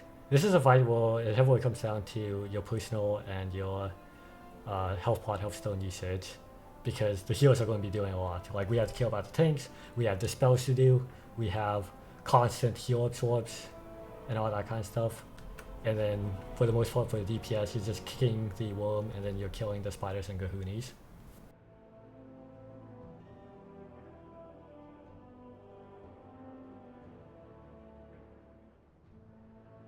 What is it? Currently there's like, it's very iffy for like what the route is going to be. I think most guilds are planning that for normal and heroic at least, you skip worms because 1, they're casters, they can't be moved, and 2, you have to constantly kick. It sounds like cancer.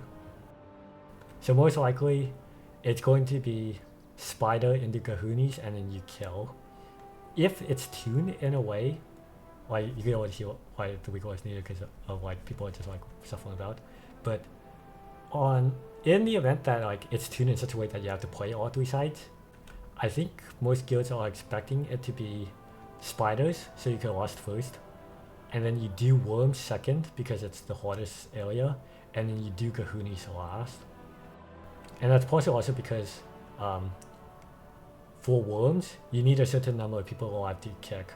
For gahoonies, ideally you have everyone alive to CC, but you could also just kite them, because ideally they don't get empowered.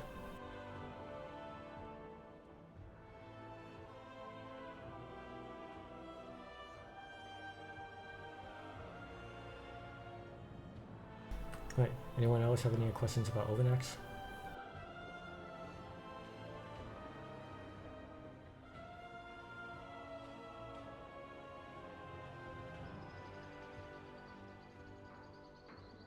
I'll just let this Heroic VOD play out for the most part, and then people are free to chat a bit, because I think this video will last for like 4 more minutes.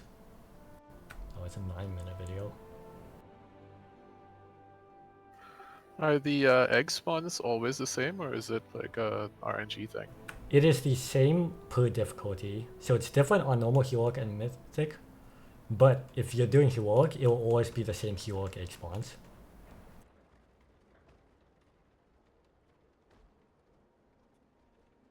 So most likely, that's also why it's like, what is it? I didn't release a raid plan for ovi'nax since it seems like they're changing, and I think they're going to probably change the egg order for normal, Heroic, and Mythic. So we're just going to wait until Tuesday, and then I'm going to post a raid plan for both Heroic. Actually, I can't post a Mythic plan because we don't know how the eggs are changing. But yeah, like, if you're able to like tell which quadrant they're in, as well as like, what is it? If you're able to tell what quadrant they are in and what eggs were on Mythic, you'll notice that these egg spawns are completely different. Like, some of these, where a spider was, there's now a worm in that spot. Where there was a gahooni, there's now a different one, and so on and so forth.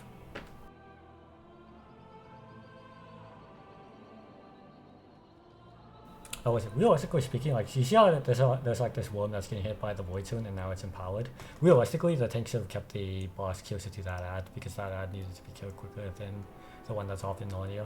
Because now this ad has 50% more HP, it's a 1.5 second cast. People can't step into that void zone. This warrior, for some weird reason, is just shooting the boss even though that worm needs to die. Actual warrior brain.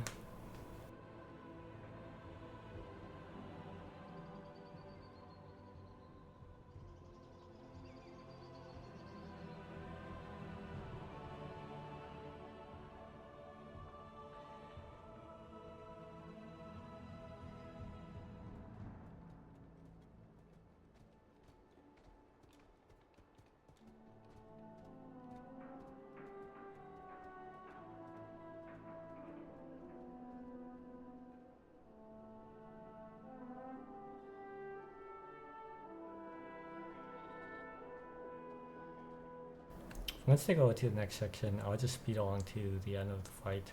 I know that you could probably like look at the timer and get a better feel for what's going on, but you could probably do that a bit more individually, especially since the timings could change from PTR to live.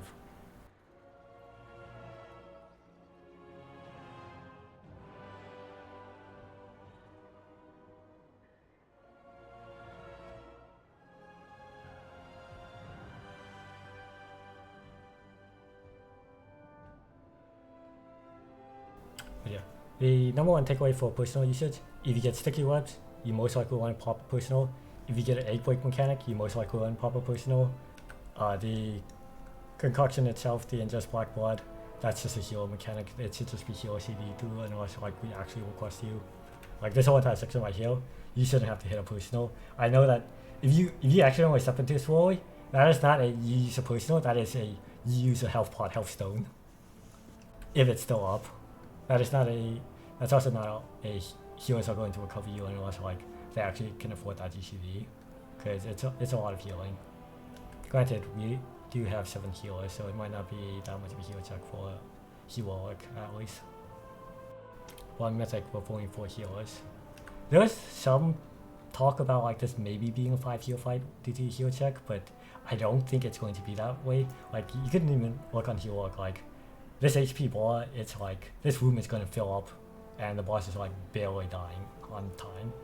So you really can't afford to have that 5th healer because of how tight the DPS check is going to be.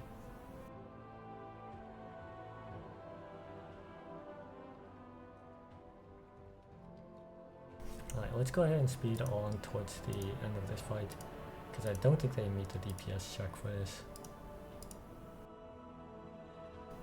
Oh my moly, they're like so far behind. Oh my goodness, where are they going?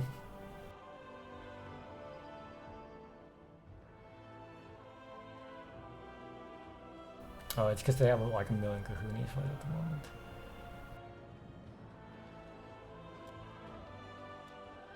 Oh, and then all the kahunis activating the, what is it, the mechanic where once they step into the void zone, they activate the lot damage. But yeah, oh wait, I didn't want to click on that. We don't want to watch your ky'veza. Alright, let's move on to ky'veza. We have ky'veza and silken court, and then that's going to be it for the raid meter. We're not going to talk about the last boss. What is it? I kind of did with the officers and I realized like the videos don't go the way that I want them to go. So we'll watch both the mythic version as well as the heroic version of ky'veza. Now, before we start off, I'm going to preface this. This is not a fight where your 100% HP bar is fully representative of 100%. The boss has an execute. When you drop to 10% HP on heroic, in 1 second, a shadow of ky'veza will pop up and it's going to do 2.1 million damage and try to execute you. On mythic, this is 5.7 million damage. That is not a healer mechanic, by the way. If you drop to 10% HP, you're basically relying on something like Lay on Hands. Like, the healer's noticing you drop to 10% and they're like, oh shoot, this person is about to get executed. They're not saving you. If you pop a person at 10% HP, you're not saving yourself either. You're going to have to health pot in order to survive the execute, and then also like hit a person on mythic. But realistically, you should never hit 10% HP. So we're gonna watch the mythic variation and see how things go, and then we'll talk about the mechanics, and then we'll go into the heroic version afterwards.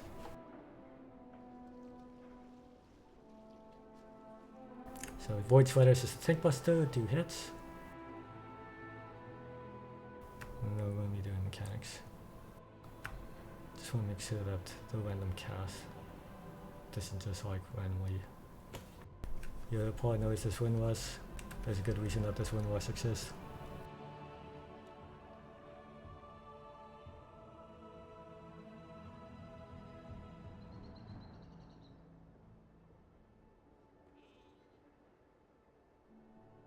And then we'll go through both P1 and intermission for those who know how this fight works.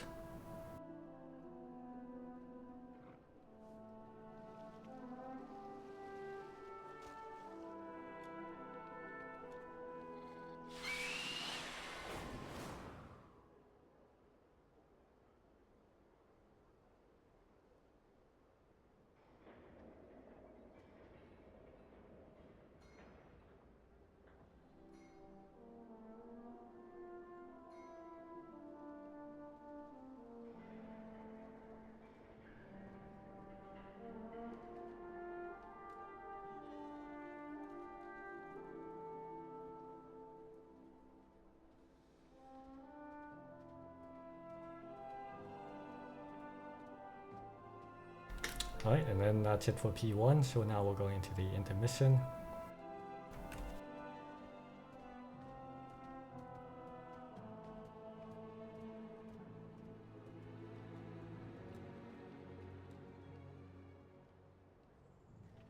The 10% execution is still active during this phase, by the way. It's not just blazes and the AoE on the ground.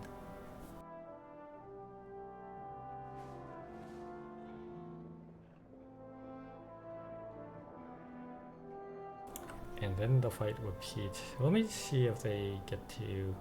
Did they get to second intermission? They don't. They die way before that. Alright, cool. Alright, let's go over ky'veza for the mechanics.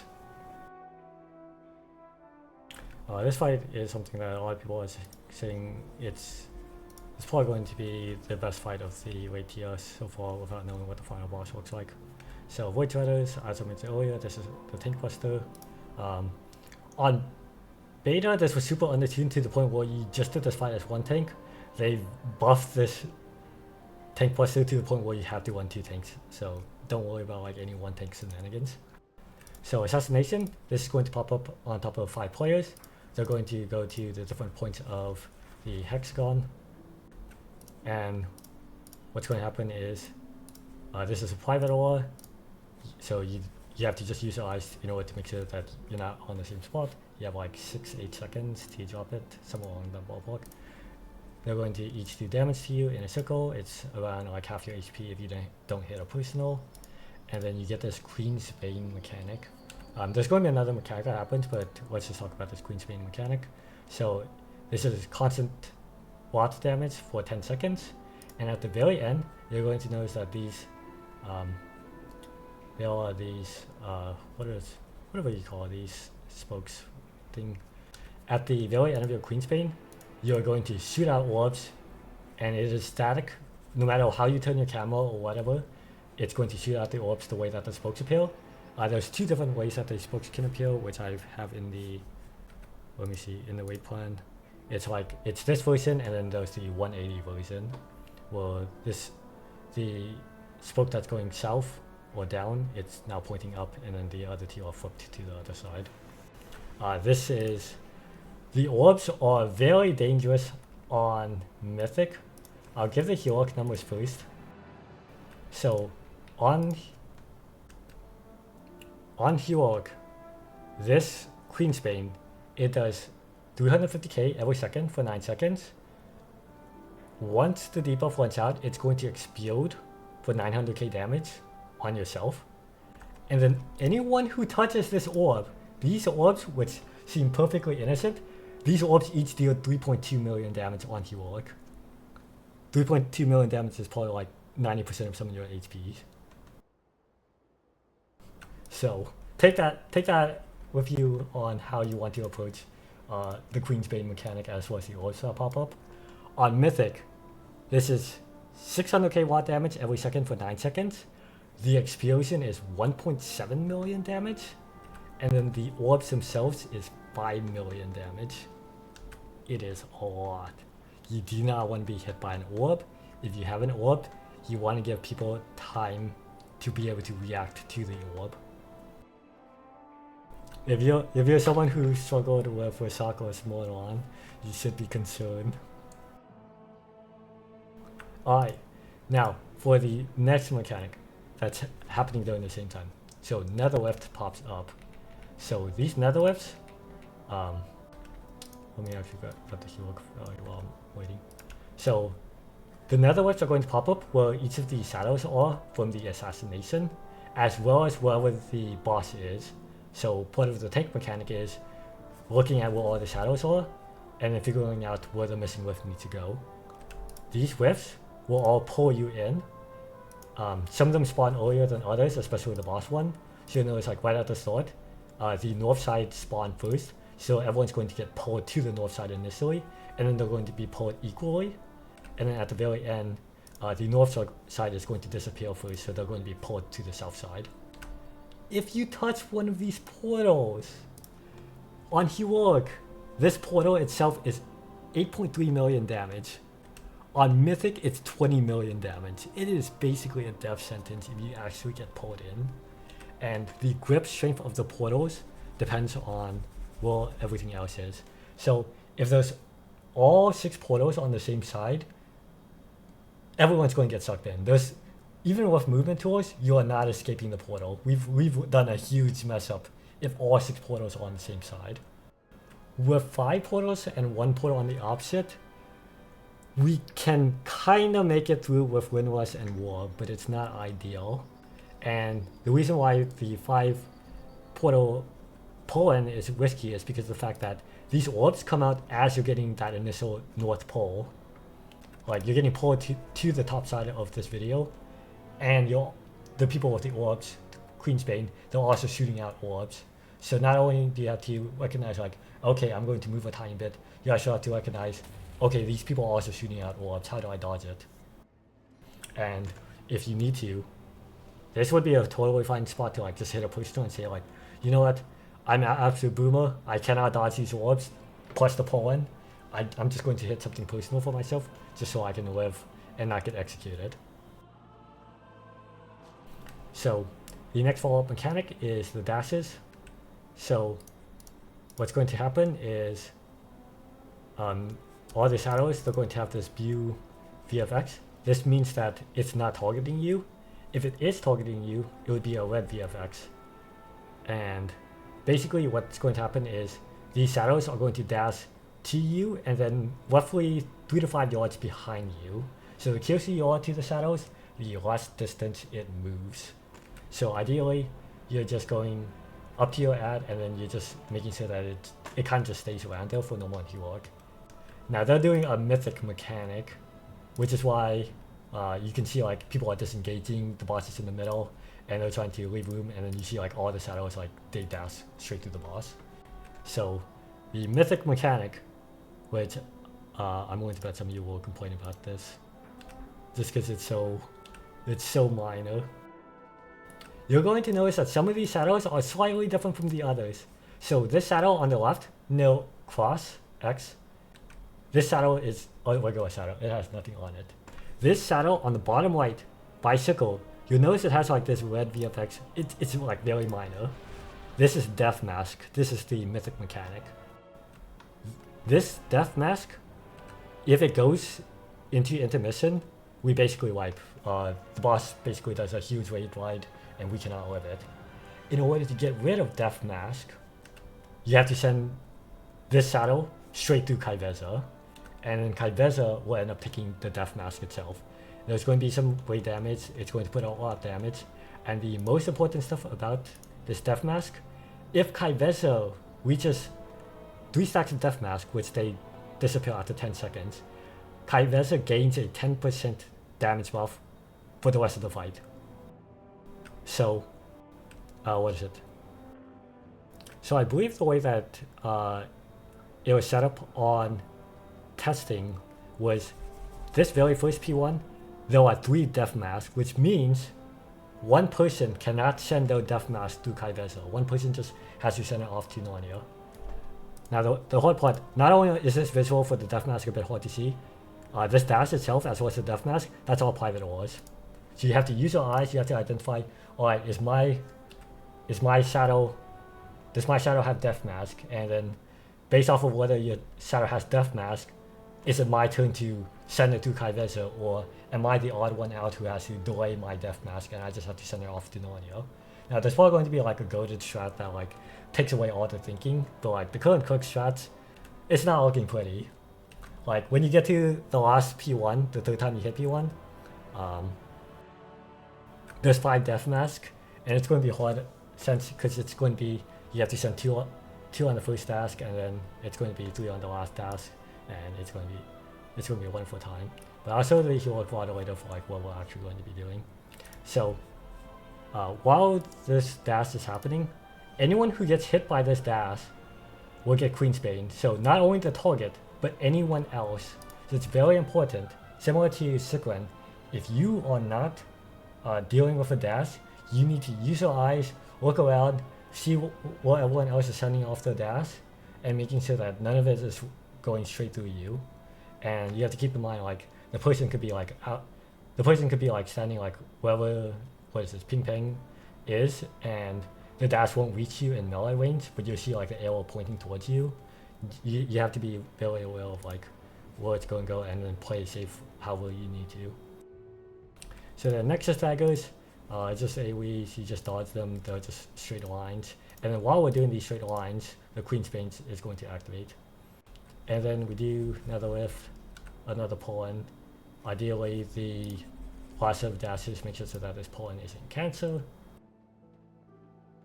And then we're going to do another set of dashes after this, and then this is where the last application of Death's Bane for this phase would be applied. So I was just going to ignore it. And then after the nexus daggers, there's going to be the last set of orbs, and then there's one more pull-in. So this tank has looked around, they're like, okay, X is totally open, I'm going to drag it to X, and then it evens out, so they're kind of just chilling out in the middle.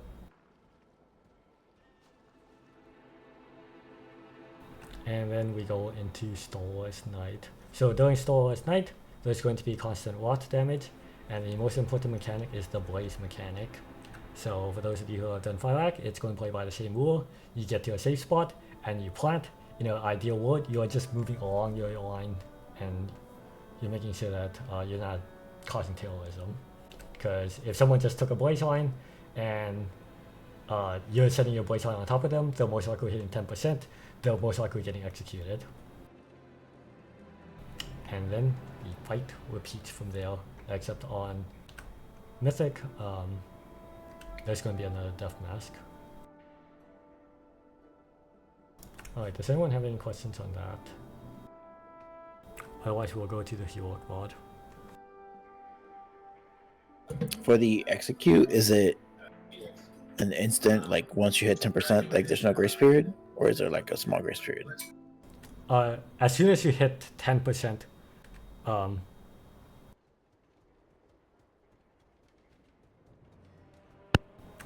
what is it? As soon as you hit 10%, it activates immediately. 1 second later, you get executed. So that's not really a grace period. You just have to notice like, oh shit, I just dropped in 10%, I have to immune.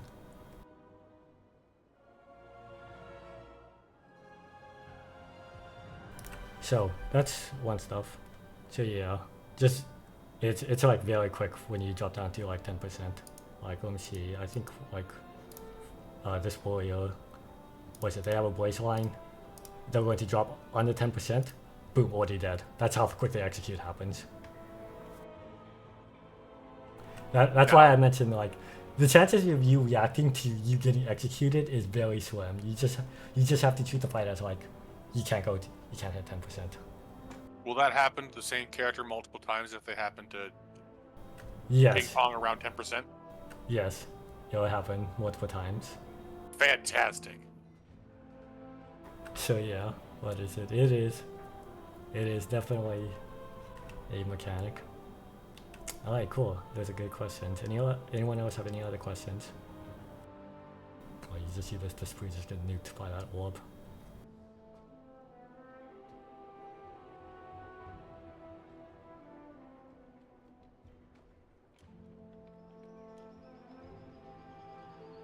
Could you explain in a little more detail why it is they ignored that mechanic before it phased? Oh, what is it? What is it? I mean, this is just testing, so they probably just ignored it for whatever reason. Because of, what is it? In a realistic mode, in a realistic fight, you don't ignore the mechanic ever. But Okay, like, so that's not something you'll ever call for us to do. yeah, that's nothing I will ever call, because the boss getting a 10% damage amp, it's very spooky. Especially with the 10% execute. So yeah, you will never hear me call like, oh, I just like skip this. It'll always be the same pattern of we're trying to do 2-1, 2-2, 2-3, and then the boss will have the 10% damage amp going into the intermission. Alright, let me show the heroic because there is one change from Mythic to heroic. Because of the fact that the death mask mechanic does not exist in heroic, what happens instead is the assassination, the portals, they start at a lower number. That's not the, what is it? I don't believe it starts off with all 5. So like right here, I believe this is 3 people. Oh my goodness, why did they send that off in Narnia? Alright, you know what, we'll get it. But yeah, only 3 people got assassination instead of the 5 people on Mythic. So on Heroic, it's going to ramp up from 3 assassination and 3 dashes. It would then be 4 assassinations and 4 dashes, and then it will come up to the Mythic 5 assassination and 5 dashes. Right here, you're like, what is it? You see like there's a portal here, there's like a portal off the screen on the bottom side, and then there's one in like the top right corner. And then you see like the people who get the mechanic, they're just running out and they're just keeping it on the outside. Preferably in such a way that like the pollen strength, it's an even pollen. So like you can see 1, 2, 3, 4.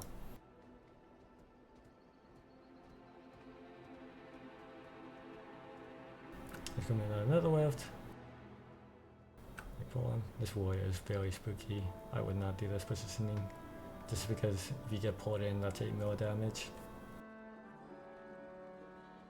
And yeah, you can see this is what it looks like if it's targeting you. So the moment that you get targeted by this, big wave of DBM is going to pop up, your wiggle is going to pop up. You have to literally spin your camera, figure out what your ad it is, and then do whatever you need to do with it. You have 6 seconds to figure that out. And you see right here, the warrior is playing it safe. They're just ejecting themselves so that when they drop their orbs, it's just off in Narnia. This is an earlier testing, so like that's why some of the indicators are completely different. And then you go into Starless Night, and there'll be the same stuff. You have voice lines along with just some lot damage. This intermission does, on beta, does a lot, very low damage. They buffed this like an insane amount, so hopefully this is to the point where we actually have to like assign a heal CD to this. Because otherwise you're realistically assigning heal CDs to stuff like the dashes or whatever. This fight really favors spot healers for the most part. So like stuff like H-Pal, Miss Weaver are probably going to be very big contributors to this. Especially if like the dash people or the people with the Queen's Bane are standing all the way out because they're like, I don't want to cleave anyone with my orb. Because then they still have to be healed for the lot damage. So right here, this should be 4 people who have assassination. Preferably we're just going to do it on the hexagon with like the markings on the floor, and I'm just going to put word markers here. But it's totally fine to also like drop it off in Narnia. We're going to get the pollen, the big suck.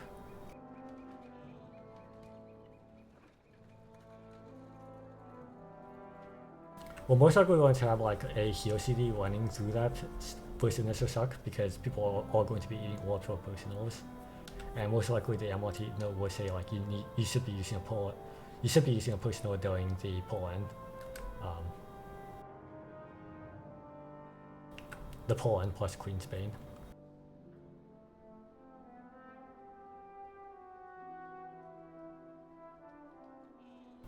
You know what, let me just start the event so I remember to turn it off later on. I know it's like 2 hours late.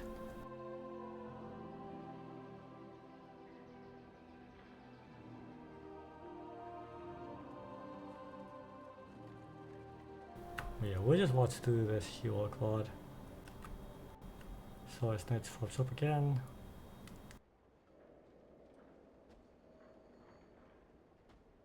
You probably noticed like, what is it? I said that there's only like 3 P1s and 3 intermissions. Like you can see it right down here. This is already the second intermission. It's 3:40. This is not a long fight.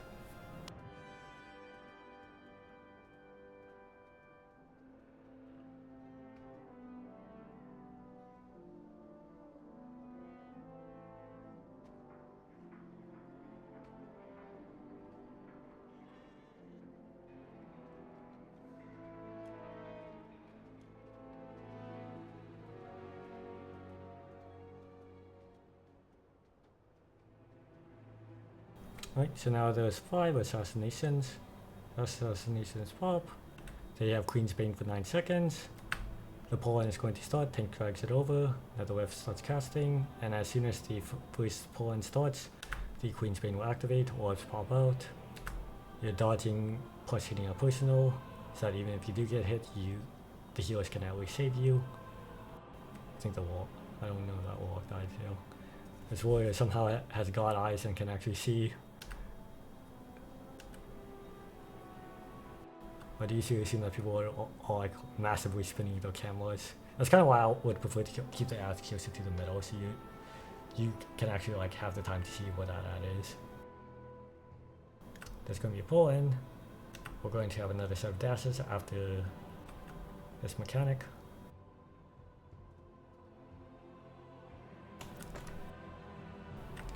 Buster, and then they're going to throw down more daggers, and then there's going to be Queen's Bane towards the tail end of these daggers. Ooh, goodbye, Holy Priest. And then we go into the very last intermission. So this very last intermission is happening around 5:30. We have all these blazes popping up. There's a new floor pattern in terms of what you're dodging.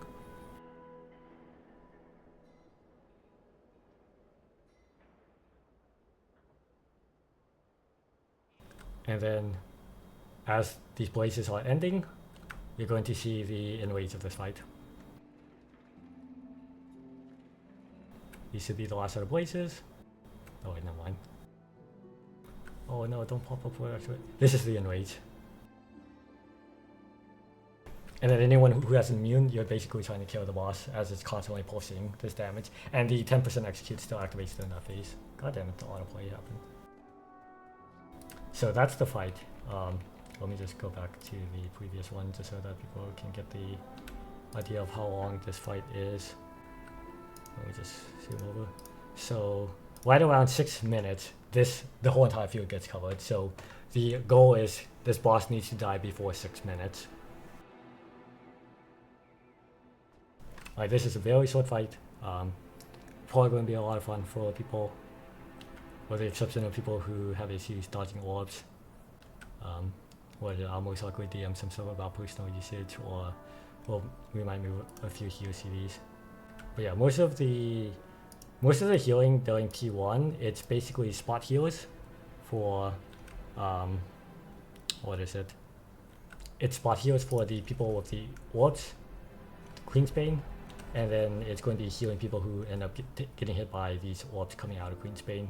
And it's up to you to figure out, like, okay, which Queen's Bane orbs are hardest for me to dodge. Like, you can look around the map and you'll be like, this person's in a really bad spot. I'm just popping my personal. I need to live this one.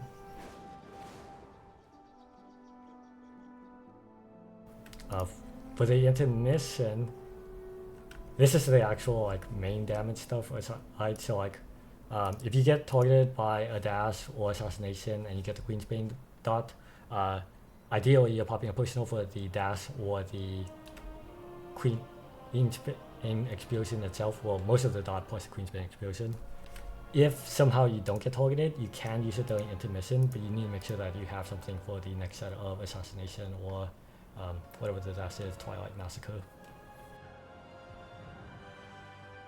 Those are like your big stuff. And then like each of these phases is like 2 minutes long. Well, P1 plus intermission.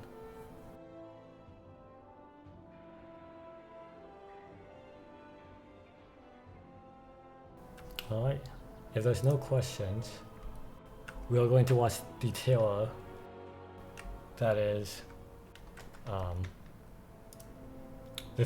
Silken Court.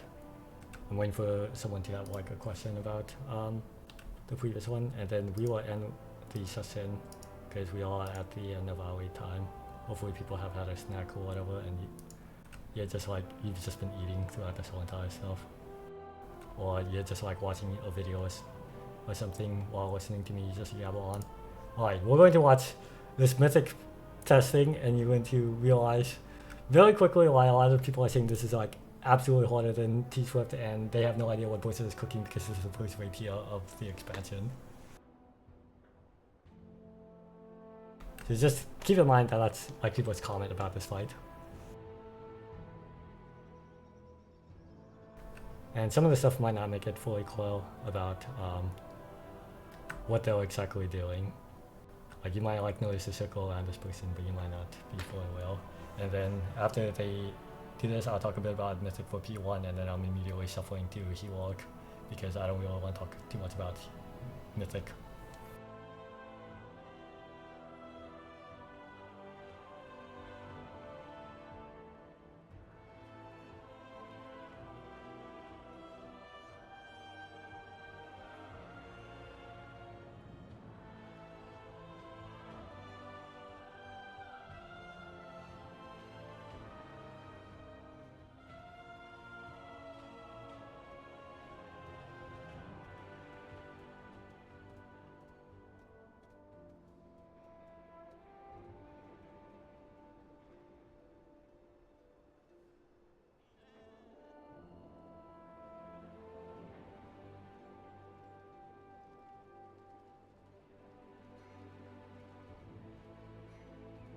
Alright.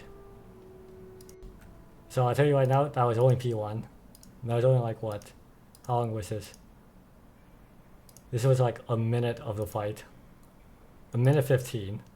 That should give you an impression of Mythic Silken Cord. So I'll talk about the Mythic mechanic only for this section, and then we'll swap over to the Hewok mod to actually talk about the fight that we're going to do.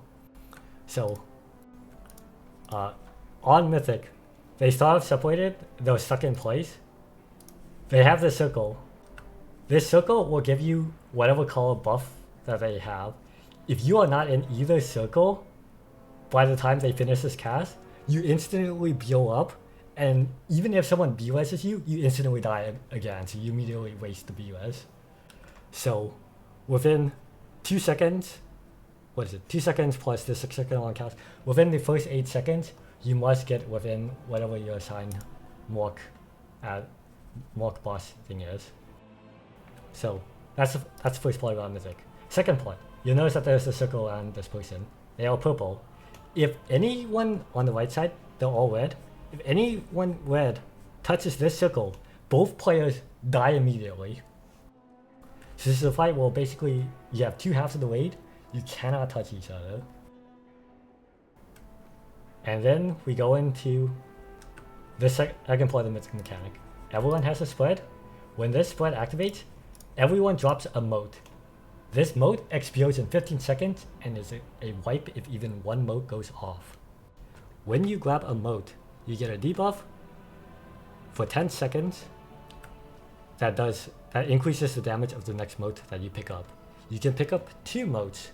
The third mote that you pick up, regardless of whether you are immune or not, you gain a permanent debuff that will do constant damage to you, that will just kill you. It's a one-shot. It's like, I don't know, 100 million damage or something. And you will have this for the rest of the fight. So you cannot soak 3 orbs back to back. You have to soak 2 orbs and then let the 10-second debuff fall off. Now, the thing is, these guys are purple. These purple people can only collect the red orbs, which are dropped by the red players. So they are rotating around in such a way that they can pick up their motes while also letting the other side rotate to pick up the motes that they just dropped behind. Already, I'm pretty sure some of you can tell why this Mythic mechanic is like super cooked.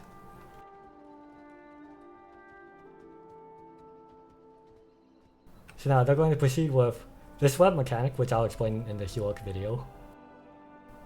So they're going to do this, and you're going to see that they drop motes, which these motes must be picked up by the red players within 15 seconds. And then they're doing the reckless charge. And after this reckless charge, you see all these red players, they're like trying to speed in, grabbing. This Prius is like playing by the edge, like literally if any of these red players just touch this Prius, they're dead. And yeah, this is like absolutely terrible for like Mythic. Like, what is it? Basically, if you want Liquid or Echo, or you want the Chinese guild exploiting time walking, you never got out of this phase with the 4 hour of testing that they had. That should tell you how hard this is. If like Hall of Fame guilds were like trying this out and they spent 4 hours and they couldn't even get past P1. Granted, the fight is front loaded, so take that as well. So let's move on over to the Hewok video. It's a lot closer to what we'll actually be doing. I hope they actually get through the whole entire fight. I didn't actually check this video. Oh wait, they didn't get through this whole entire fight. Let me pull up a different video then.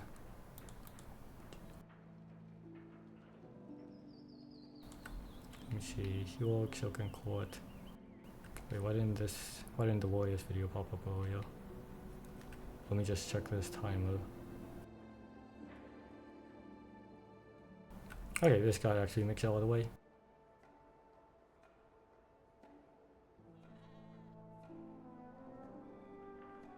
That's awkward.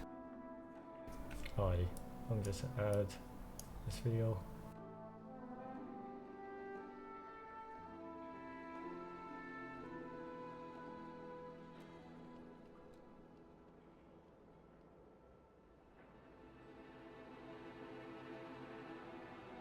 Now let me pull it up.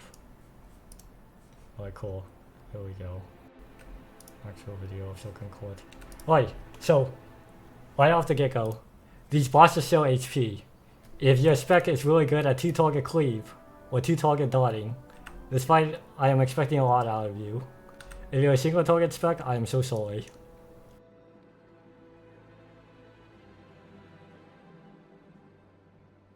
Alright, so there's two different tank mechanics going on. The caster is constantly casting poison bolt on whichever tank that has.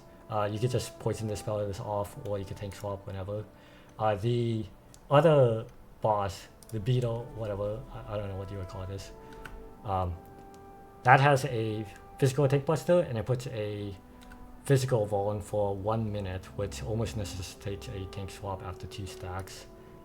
I was 2 stacks on testing. I don't know how it would be on live. I don't know if you have to like tank swap after each one. And then every now and then the caster just flies off. So right here, this boss is casting Call of the Swarm. Boom, these ads pop up. These ads will fixate to a random target, and they will gain 8 stacks of a buff. This buff gives the ad, what is it? I believe it's 80% DR. Let me see, what is it actually? 80% DR, 8, and it stack every 1.5 seconds for 12 seconds. So for full optimization, we'll just like hit the bosses until they use everything, and then once all 8 stacks of their 80% DR is removed, we then start AoEing them down. Realistically speaking, we're just going to have our DKs just grip them under the boss, CC them, and just cleave onto them, even with their DR. It's too much effort to like wait 12 seconds. Alright, so there's another mechanic that happened prior to this. So, what is it? So, the beetle, whatever the melee boss, it casts Impaling Eruption. That's just a frontal, you just dodge. No need to worry about it. While that was happening, the caster boss was casting Web Bomb. It's going to drop a whole bunch of swirlies. For these swirlies, whenever someone touches the middle of these swirlies, like on the left you can see like there's like this orb cocoon, it's going to tether that person to whoever is standing on that web for that circle. And this is important for the upcoming mechanic. So you're going to see like right here, you have like these 2 ranged players. One of them touches the middle, and now these 2 are tethered together. They have a snail, and if they run more than 40 yards away from each other, they're going to break the tether. They're going to keep the tether though. And then Poison Bomb is just whatever this is. Venomous Rain, it's just a bomb. So this Reckless Charge, if the boss hits the other wall, this would do about maybe 80-90% of your HP. The way that you stop this mechanic is you have people with the web, they're going to stretch out, and basically they're going to stop the boss with their web. When the boss gets stunned by the web, which it increases for each difficulty. On normal, you only need 1 web. Heroic, you need 2 webs. And then on mythic, you need 3 webs. This boss will take 100% increased damage for 12 seconds. This happens roughly 50 seconds into the fight. This is a fight where you want to play around the damage amp, similar to Smolderon. I know that 50 seconds is not good for a lot of specs, but you're just going to have to work with it. We're probably still going to last on pole, but we'll see if we're just going to last on one of these damage amps. We're probably going to last on a damage amp. It's just, what is it? A lot of the beta logs, they were just like lasting on pole and stuff. But yes, during that damage amp, I'm expecting all the DPS to just swap over to the melee boss and just take advantage of that damage amp. So then they continue. Oh, one of the stuff I should mention. So for these web bombs, if you touch the center of this web and there's no one else next to you, you take the damage, but you don't create a tether. So in the event that we just need to free up space, one person can just run through them, probably something like a tank or someone who's just free at the moment. And then the second mechanic that's going to be happening is eventually around 140 as the melee boss is going to do another reckless charge. And this will be the second damage amp. So we have another Call of the Swarm, summoning another 2-3 Scalebs. Ideal, we don't care about the fixate. You can see they're just DK gripping and then they're just killing them. They don't care about the 80% DR. What is it? 80% stacking multiplicatively 8 times. It's some number. I'm just going to say 90%. They don't care about 90% DR. You just kill them. It's whatever. So on 140, what's going to happen? Melee boss goes over. Whoever is assigned to do this mechanic, they're just going to create the web. You can create the web multiple times. Like for example, like this evoker had 2 people standing with them inside the circle. So now these 2 people are tethered to the evoker. Most likely, I'm going to assign this to ranged players. If you're really good at doing this mechanic, I'll tell you early on that guarantees you a rage slot, but don't expect it. Don't try to like game your way through this way, because if you wipe to this mechanic for whatever reason, I'm going to feel really bad, and I'm most likely going to have some interesting stuff that's going to happen. I know it says 50% for the damage amp. They've buffed this to 100%. So, and I know it said like 6 seconds. It's 12 seconds now. So, yeah, the damage amp is pretty big. So 50 seconds, 150 seconds, you're taking advantage of the 100% damage amp for 12 seconds each time. And then you're 2-target cleaving the whole while. P1, it's pretty hard to keep them stuck together, so it's probably more beneficial for like that. And then roughly around 214, they go into the intermission. So the caster ad is going to be in the middle. It's going to cast Shadow Existence, and it's going to have a damage shield. We finish this phase whenever this shield breaks. On beta, they did the cringe stuff where you could be in this phase forever. There's no Hardened Rage, and you could literally just wait for your cooldowns to come back up. I'm hoping Blizzard changes that. Everyone loves a DPS hold. There's no way you hold.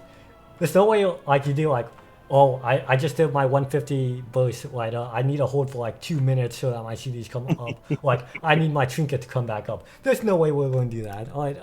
So even if they put in the hold, unless it's like absolutely needed for tuning reasons, we are not holding. So what's going to happen is it's going to shoot out these webs. You get shield while you're on these webs, and then you'll see like this void via effects, like it's blue purplish underneath it, showing that it's going to peel up. You're basically just dodging around. If you get hit by these AoEs as they pop up, you just get knocked back. Like you just saw that Demon Hunter just get knocked back into Narnia.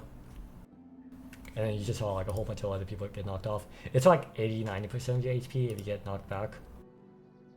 And then like there's some lot. There's like a tiny bit of lot damage as you're like walking over the spider webs, but it's not a whole lot. This is like very minor. It's basically like there's nothing to really heal unless like people are getting hit. And then the shield breaks, you face into P2. The melee boss comes back up.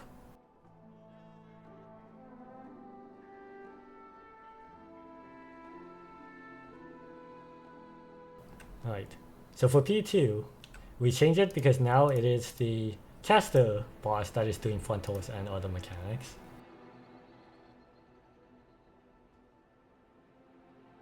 Right, so we're going to continue on a bit before the caster mob does its mechanic. So right here, it's doing void step. It's going to teleport away, similar to what the melee boss does. And then it's going to, what is it? Not the void board. It's going to cast web vortex. This is going to tether everyone, and it's going to grip everyone towards the caster boss. And not so, well actually, this isn't bugged. I didn't actually realize. What's going to happen is you're going to be tethered to someone random. Some of you will probably have an idea of how P3 is going to go, but you're tethered to someone random. You just break it whenever. It doesn't really matter too much. And then while this is all happening, the melee boss is casting Stinging Swarm. So I believe it's going to be 5 targets. If it's 3 targets, it's going to be super easy. But if it's 5 targets, this is going to be a bit more difficult. So this debuff lasts for 50 seconds on regular players. It's constant dot damage. When you dispel it, it is going to jump to the nearest player or onto the caster boss. If it jumps onto the caster boss, for 10 seconds, it's going to have a 25% damage amp. Like, you do 25% more damage to it. And that stacks for every... actually, it's 20%. It's 20% per stack, stacking 5 times up to 100%. So, in an ideal world, what would happen is people with the debuffs, you would go over to the boss, and then, actually, let me introduce the weak war before I even talk about this anymore. What is the weak war for this?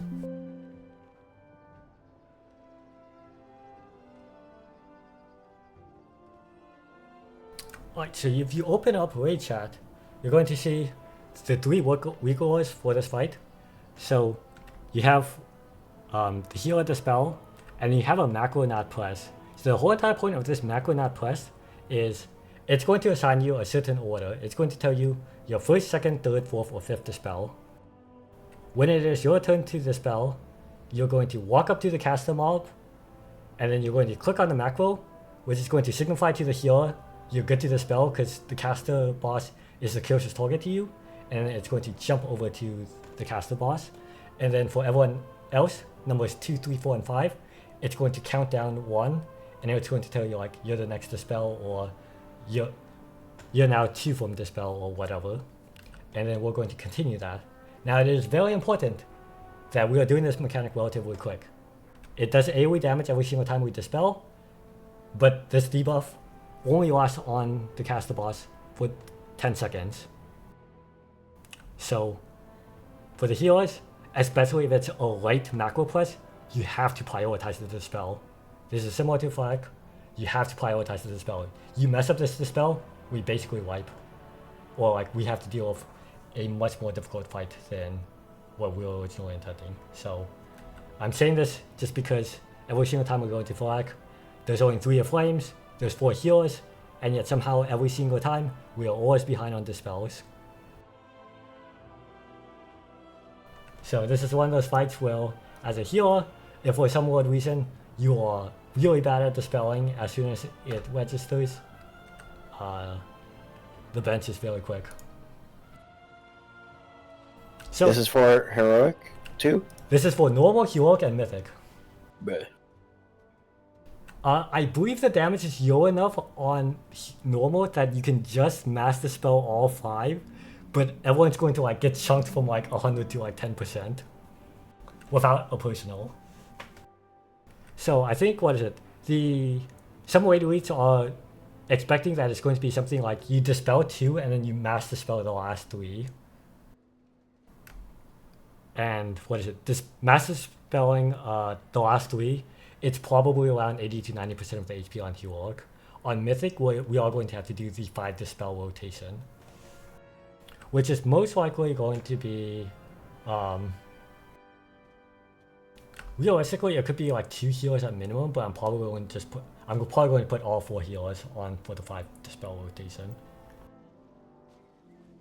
So it's basically, in an ideal world, it's the weak order tells you, hey, you're first to spell, you run up to the caster boss as quick as you can, you get as close to the center as possible, you click the macro, the healer notices it, you immediately dispel.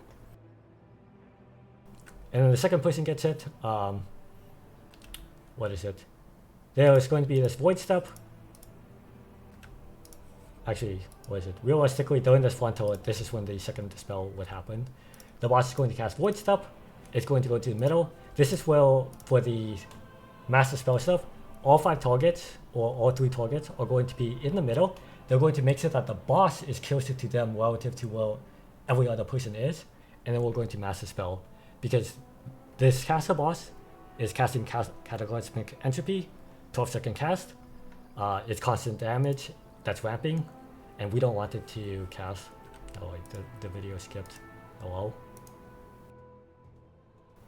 Is it going to skip again? Is this video buggy? Okay, so right here, they got all the dispels on. I think there was only 2 dispels during this version of heroic testing. They'll constantly changing this boss for whatever reason. This boss is now disorientated for 15 seconds, and it's 100% damage amp. So for 15 seconds, this boss does absolutely nothing, and you're just wailing on it for that 100% damage amp. And you notice that this timer is around like 340. So 50 seconds, 150, 340, all 100% damage amp. This one lasts 3 seconds longer. So this is the more important one to hit. This is probably the one where we're going to lose that. Otherwise, like, there's a better timing that works for people. There's a lot more timings. We'll see what people end up doing. And then the fight continues. So like, there's web vortex, we get sucked in, you run out of the circle, you break your tether. There's ads that pop up, Stinging Storm gets casted. It's on 2 people, it's going to be on 5 people for us, because of versus changing stuff. 1 person runs underneath, they macro, we dispel before it flies away. Otherwise, we dispel it after it flies away, and then whoever's first, they wait to hit the macro. Because the next damage amp, the next time the spell starts casting is around 440 that we have to interrupt. So we can definitely take our time for this next one. And this, if we're dispelling as quick as possible for this one, it's definitely going to be single target dispels all the way through. Because it's going to be this web vortex, we run out. Whoever needs to dispel, they're going to run back in, and then they're going to dispel. And then we're going to disorientate the boss to prevent this cast from going off.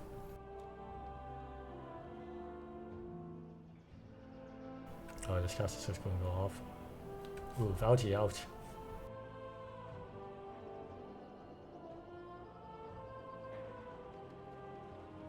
I wish you could see the rest of the fight. Alright. So now they are going into the second intermission. So once again, boss has a shield. We just finished 450 damage CDs. We can once again hold. I'm one bad person to keep this playing. But essentially all you do during this phase is you're, there's some lot damage. You're breaking the shield. We phase whenever the shield gets broken. And then there's all these wings to dodge. If you get hit by one of these AoEs, you're going to get onto one of these impaling spikes. We either DPS these out, or you're going to have to like bop or something to free the person. What is it? There was like this one bug where like, I don't know, like someone bubbles, and then if you're like in a million of these spikes continuously spawn, but there's no one in them because the person is bubbled or something. Don't troll the radar like that, because we would prefer to know if someone is actually in it. Alright, they just went back to the slot. Let me just go back. Do they not get... Oh wait, they do get... This is P3. It's a P3. It's not because of the timer. Did they even get to P3? Oh, this video does not help me.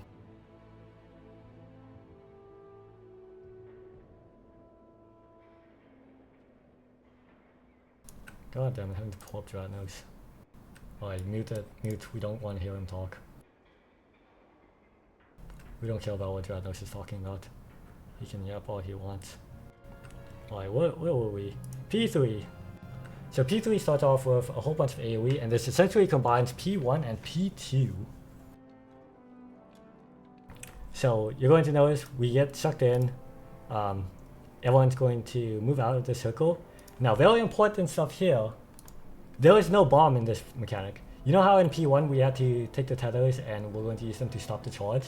That pawn mechanic that randomly tethers you to people, that is the way that you are stopping this charge. So the way that this is going to work is in raid chat, you're going to see that you have a weak aura. It's going to tell you who you're tethered to. So let's say for Heroic, I just decided like, alright, it's going to be the Ox. They're going to be doing the mechanics. So Fip, Suki, Fist, Staff. When you get tethered in P3, you're going to look at those weak aura and you're going to see, who am I tethered to? Have I been tethered to one of the assigned players? If so, you do not break your tether. This includes the tanks. Everyone is doing the mechanic. You just have to recognize, like, am I with an assigned tether break? With, like, what is it? An assigned charge tether mechanic person. If you are, you don't break. If you're not, you just break whenever. Alright, it's very important that you don't panic. You pay attention to where they are. You don't go beyond 40 yards. And then you're just doing the mechanic. If in doubt, there is no harm in just keeping the tether and you're just like, I don't know, what's the movement speed shield? I want to say like 20% shield. What is this mechanic? It is a 20% movement speed shield. Excellent. Cool. So you're just 20% movement speed shield. You keep it up to this charge. Once the charge is done, you just break your tether. That's what you want to do if you want to play it safe. Granted, it's a lot of extra damage. We might change it a bit if we realize that that's too much damage to be healing through. And then right here, you kind of notice, like, because of the fact that they didn't have a weak aura, they didn't know who needed to have the tether. This boss just charges straight on through, and then boom, a lot of people just lost a whole bunch of HP. Dreadnought's called out for people to use push nodes. You can tell who used the push node and who didn't on this list.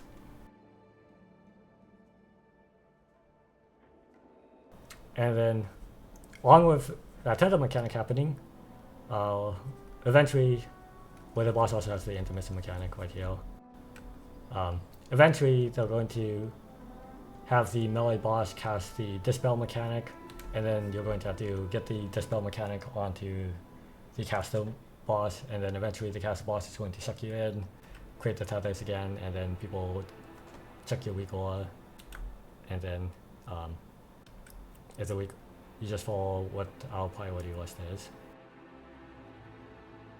So generally speaking, the main stuff that you want to hit your push nodes for is whenever you get a mechanic, like in P1, what is it? In P1, if you get the bomb mechanic, what is it? Hold on. It's super early. What is this thing? If you get this poison bomb mechanic in P1, you just hit a personal, just to prevent the upfront damage on the dot. If you have to grab a tether, you can also hit a personal. Doesn't really matter all too much.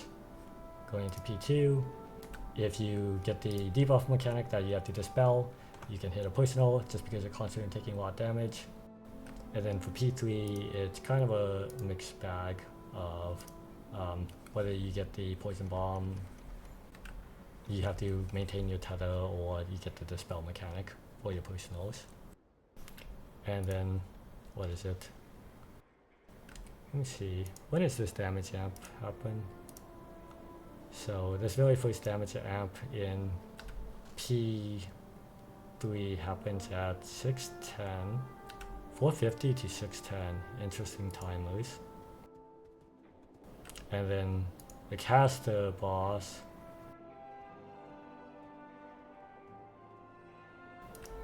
Wait, I think they already did the... No, they didn't. So the caster boss gets its damage up around 710.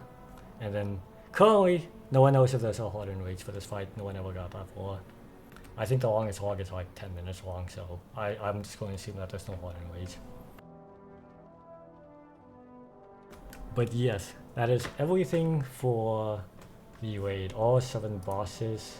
The 8th boss, I'm waiting until next week, and then we'll talk about it on either Wednesday or Thursday. Probably Wednesday, because I have to move my Final Fantasy stuff around. But yeah, does anyone have questions about Silken Court?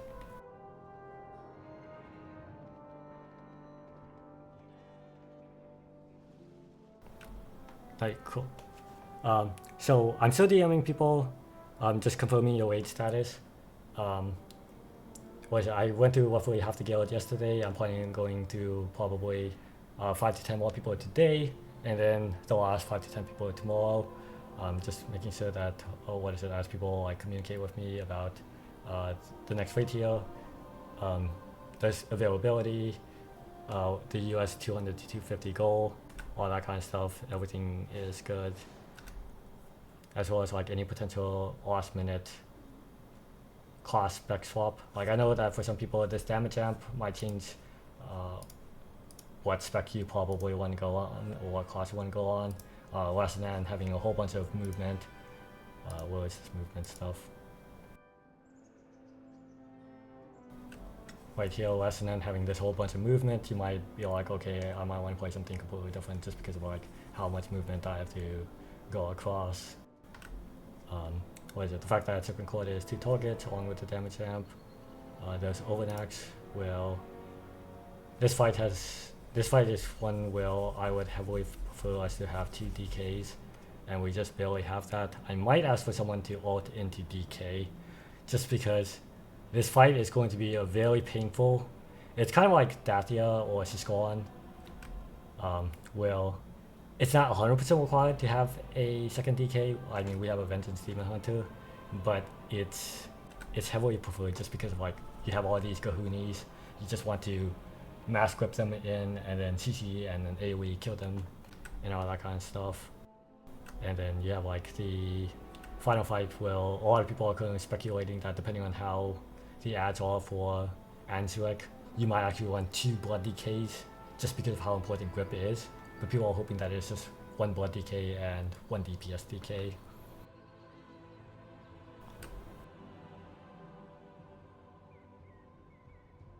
But yeah, pretty cool right here.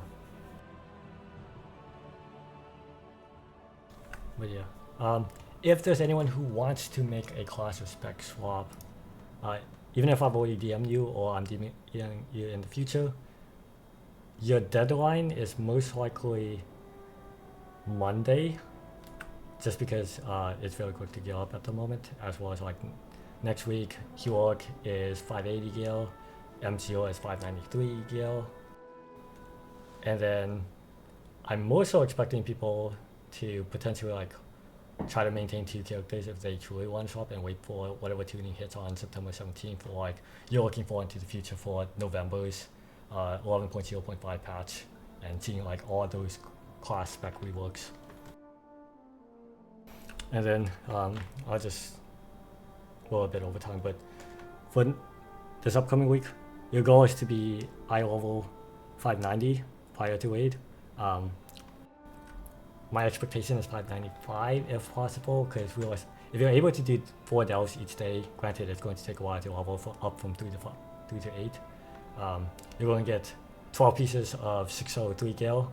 You can upgrade those to 606 gil, and then you kind of don't need normal raid gil at that point. And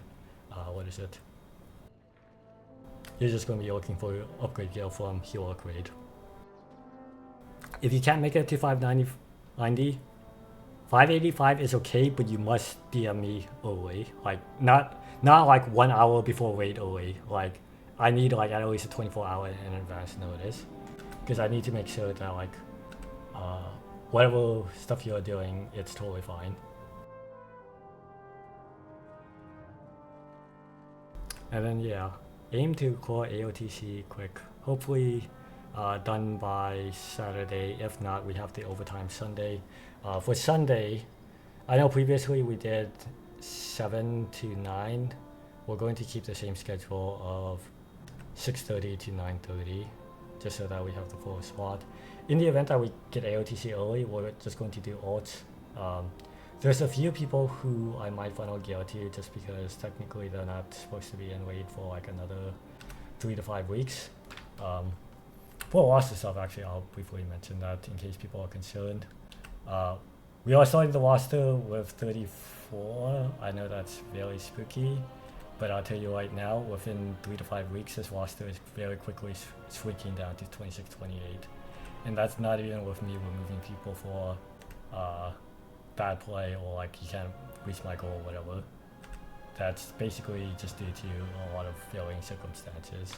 So for the 28 people who I'm hoping to continue on for the rest of the weight tier with, you're going to have deep priority.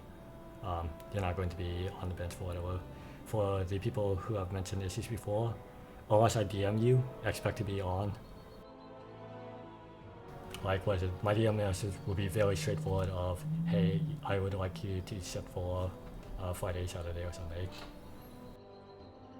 But until that DM hits, you're on for raid.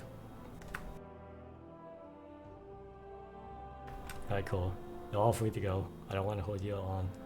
But if anyone wants to chat more about the fight for whatever reason, you're an overachiever or whatever, you're free to stick around and talk. Also, if you missed any of the previous fights and you have questions, you should stick around.